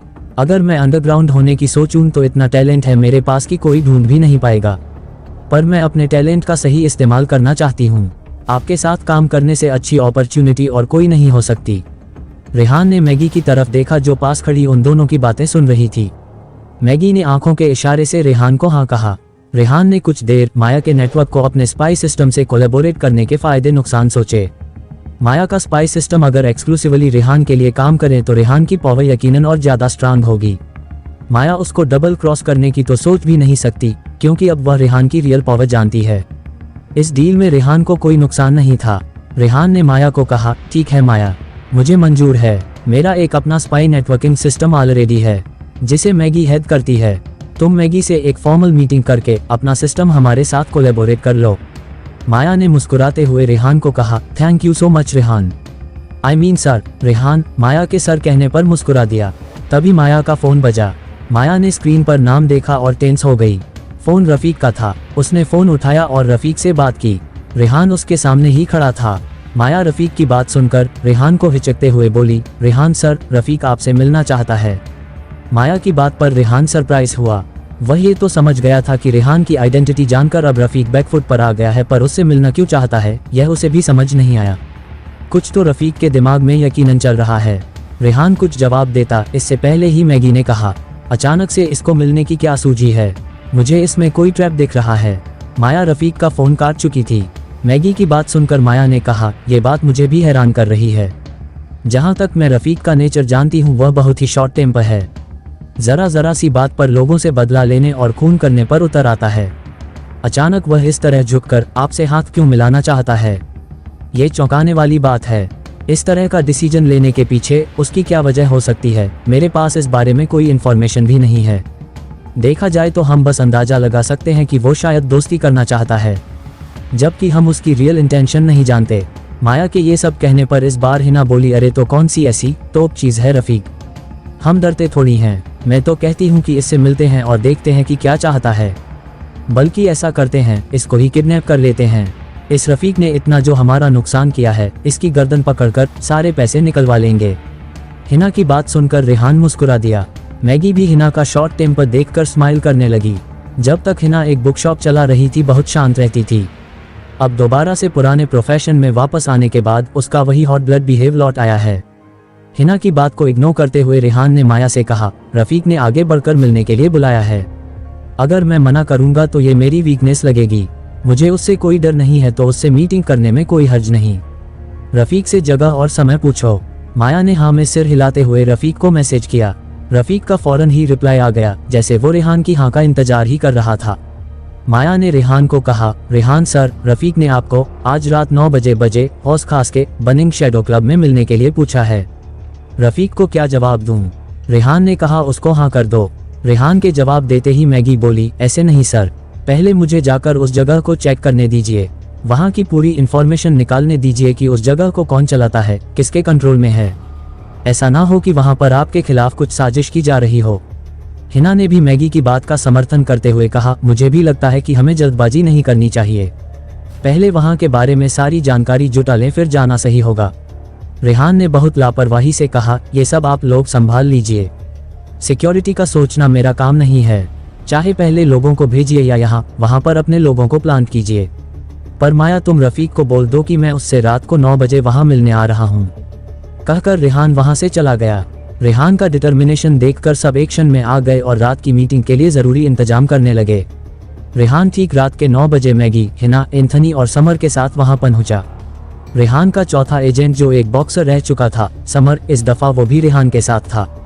माया ने रेहान के पहुंचने से पहले ही आई ऑफ डार्क नाइट के बहुत सारे लोग बनिंग शैडो क्लब के अंदर और बाहर प्लांट कर दिए थे। मैगी ने भी सिक्योरिटी अरेंजमेंट्स खुद चेक किए। हिना ने अपने खुफिया गुप्तचर उस पूरे इलाके में फैला दिए थे। रफीक बनिंग शैडो क्लब के अंदर अपने एक प्राइवेट रूम में था जब उसके बॉडीगार्ड्स ने आकर बताया, रफीक भाई, अचानक से आई ऑफ डार्क नाइट के बहुत सारे आदमी हमारे क्लब के अंदर बाहर दिखाई दे रहे हैं। मैंने अभी उन्हें कुछ कहा नहीं है, पर उनका इस तरह झुंड बनाकर क्लब के अंदर और आसपास घूमना इत्तेफाक नहीं हो सकता। आप कहे तो पता करूं कि क्या मामला है। रफीक ने अपने बॉडीगार्ड को कहा, कोई जरूरत नहीं है, यह जरूर माया के कहने पर यहाँ पर हैं। मुझे पहले ही लग रहा था, माया ने हमें मना करके रेहान को ज्वाइन कर लिया है और अब से वह रेहान के लिए काम करेगी। मुझे ये तो समझ आ ही गया है कि रेहान बहुत ज्यादा पावरफुल है, पर जितना दिख रहा है बात उससे कहीं ज्यादा गहरी है। देखते हैं आज की मीटिंग का क्या नतीजा निकलता है। अभी तो माया के आदमियों को इग्नोर करो, किसी को कुछ भी कहने की जरूरत नहीं है। रफीक के आदमी ने हाँ में सिर झुकाया और वहां से चला गया। थोड़ी देर बाद वह फिर से लौट कर आया और रफीक को कहा, रफीक भाई, वो रेहान अकेला नहीं आया, उसके साथ उसके बॉडीगार्ड्स में आए हैं। अपने आदमी की बात सुनकर रफीक का माथा ठनक गया। उसने रेहान को अकेले बुलाया था, उसका प्लान तो कुछ और था। रफीक के आदमी ने जब आकर बताया कि रेहान अकेला नहीं है, उसके साथ उसके बॉडीगार्ड्स भी है, तो रफीक का मूड खराब हो गया। पर रेहान को रिसीव तो करना ही था। रफीक खड़ा हुआ और अपना कोट सीधा करता हुआ अपने बॉडीगार्ड को बोला, उनको इज्जत के साथ यहाँ लेकर आओ। अगले ही मिनट रेहान अपने सब लोगों के साथ रफीक के प्राइवेट रूम के बाहर था। रफीक जो दरवाजे पर खड़ा उसका इंतजार कर रहा था, रेहान को देखते ही बोला, खुशामदीद, गरीब खाने पर स्वागत है आपका। माशाअल्लाह, आप तो अभी बड़े कमसिन जान पड़ते हैं। मानना पड़ेगा, इतनी सी उम्र में बहुत बड़ा जिगर है आपके पास बरखुरदार। रेहान ने रफीक को कहा, शुक्रिया, पर मैं जानता हूं कि मेरी तारीफ करने के लिए तो यकीनन आपने मुझे नहीं बुलाया है। सीधे काम। हेलो दोस्तों, ये हमारा वीडियो है। वीडियो को आप ले सकते हैं, हमें कोई समस्या नहीं है। नॉवेल ऑफ किंग चैनल को सब्सक्राइब करें, लाइक, शेयर और ज्यादा से ज्यादा कमेंट करना। हम की बात करते हैं। मुझसे क्या चाहिए आपको? दरअसल रेहान को रफीक से किसी भी तरह का कोई रिलेशन नहीं बनाना था।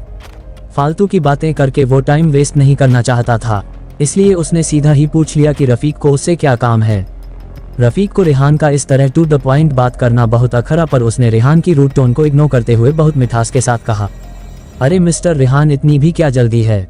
हम पहली बार मिल रहे हैं, आइए आराम से बैठकर बात करते हैं। यहाँ खड़े खड़े क्या ही बात कीजिएगा। रफीक की बात पर रेहान हाँ में सिर हिलाते हुए उसके प्राइवेट रूम की तरफ बढ़ा। रेहान के साथ मैगी, हिना, एंथनी और समर भी आगे बढ़े, पर रफीक के बॉडीगार्ड्स ने उन चारों का रास्ता रोक लिया। हिना एकदम आग बबूला होकर उस बॉडीगार्ड पर चिल्लाए, अबे हिम्मत कैसे हुई तेरी हमारा रास्ता रोकने की? जान प्यारी नहीं है क्या? हट पीछे, वरना अगले 1 मिनट में यहीं तेरी लाश पड़ी होगी। वो बॉडीगार्ड शरीर से बहुत हटा कटा था, पर हिना के बात करने का लहजा ऐसा था कि वो भी घबरा कर सकपका गया। हिना एक इंटरनेशनल लेवल की ट्रेन कमांडो थी। उसका कॉन्फिडेंस और गुस्से में उसकी हिंसक आंखें किसी की भी हड्डियां कंपा दें।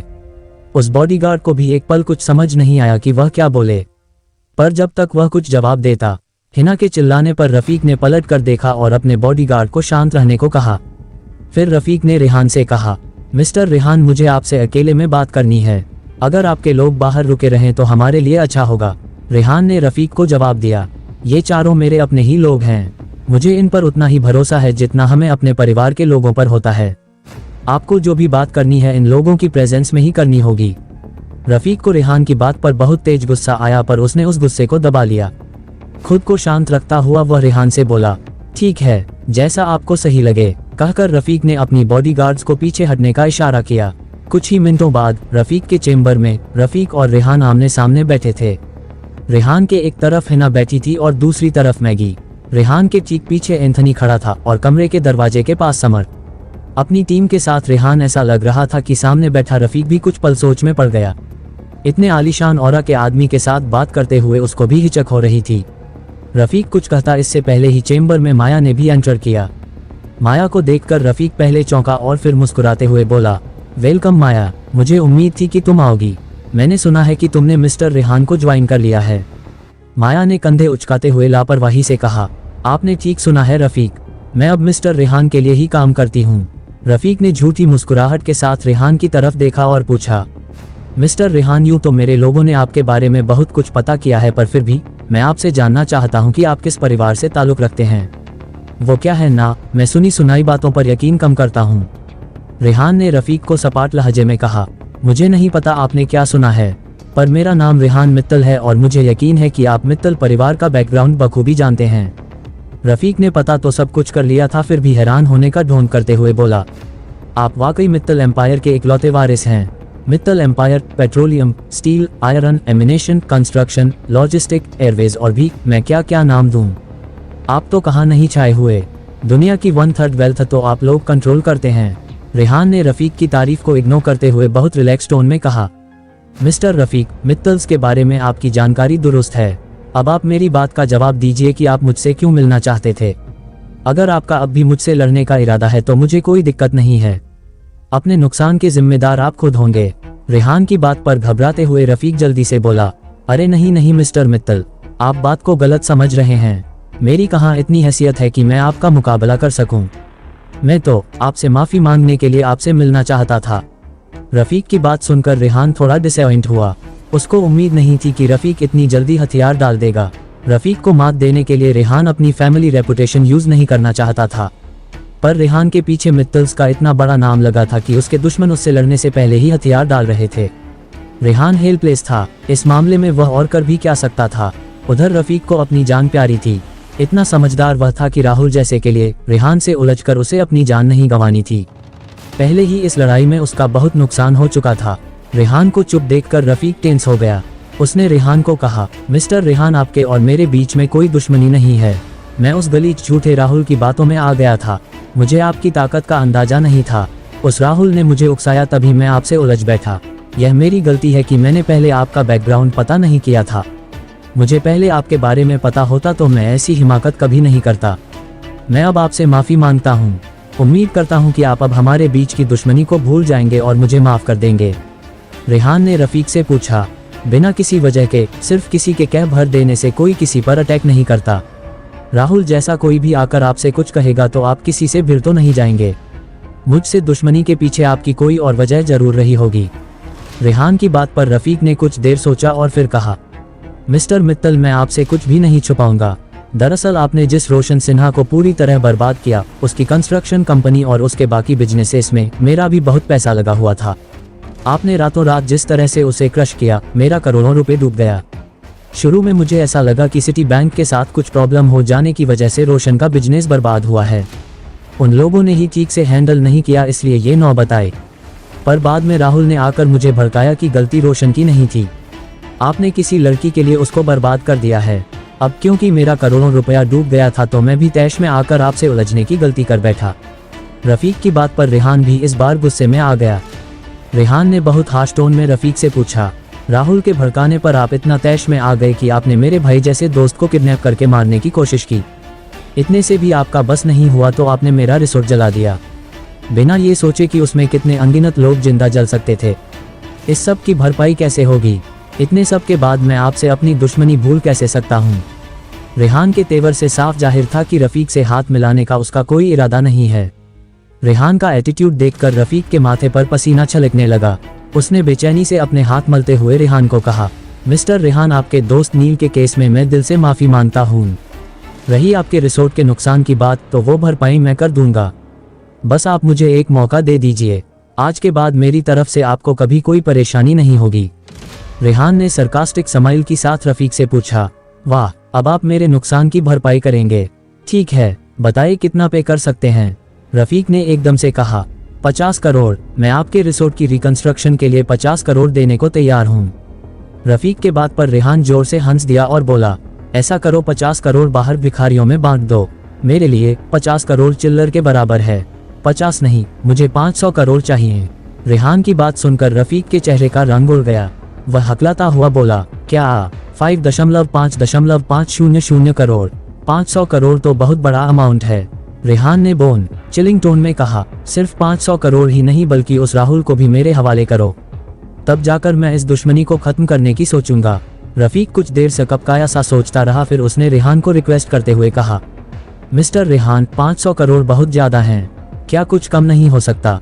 रेहान ने बहुत रडली कहा, नहीं, बढ़ जरूर सकता है, कहिए तो बड़ा दून। रफीक समझ गया कि रेहान अब उसे ह्यूमिलेट कर रहा है, उससे नेगोशिएशन करना बेकार है।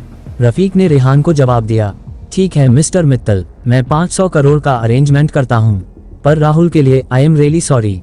वो लड़का मेरे आदमियों को चकमा देकर भाग गया, वरना आपको कहने की जरूरत ही नहीं पड़ती, मैं खुद उसे आप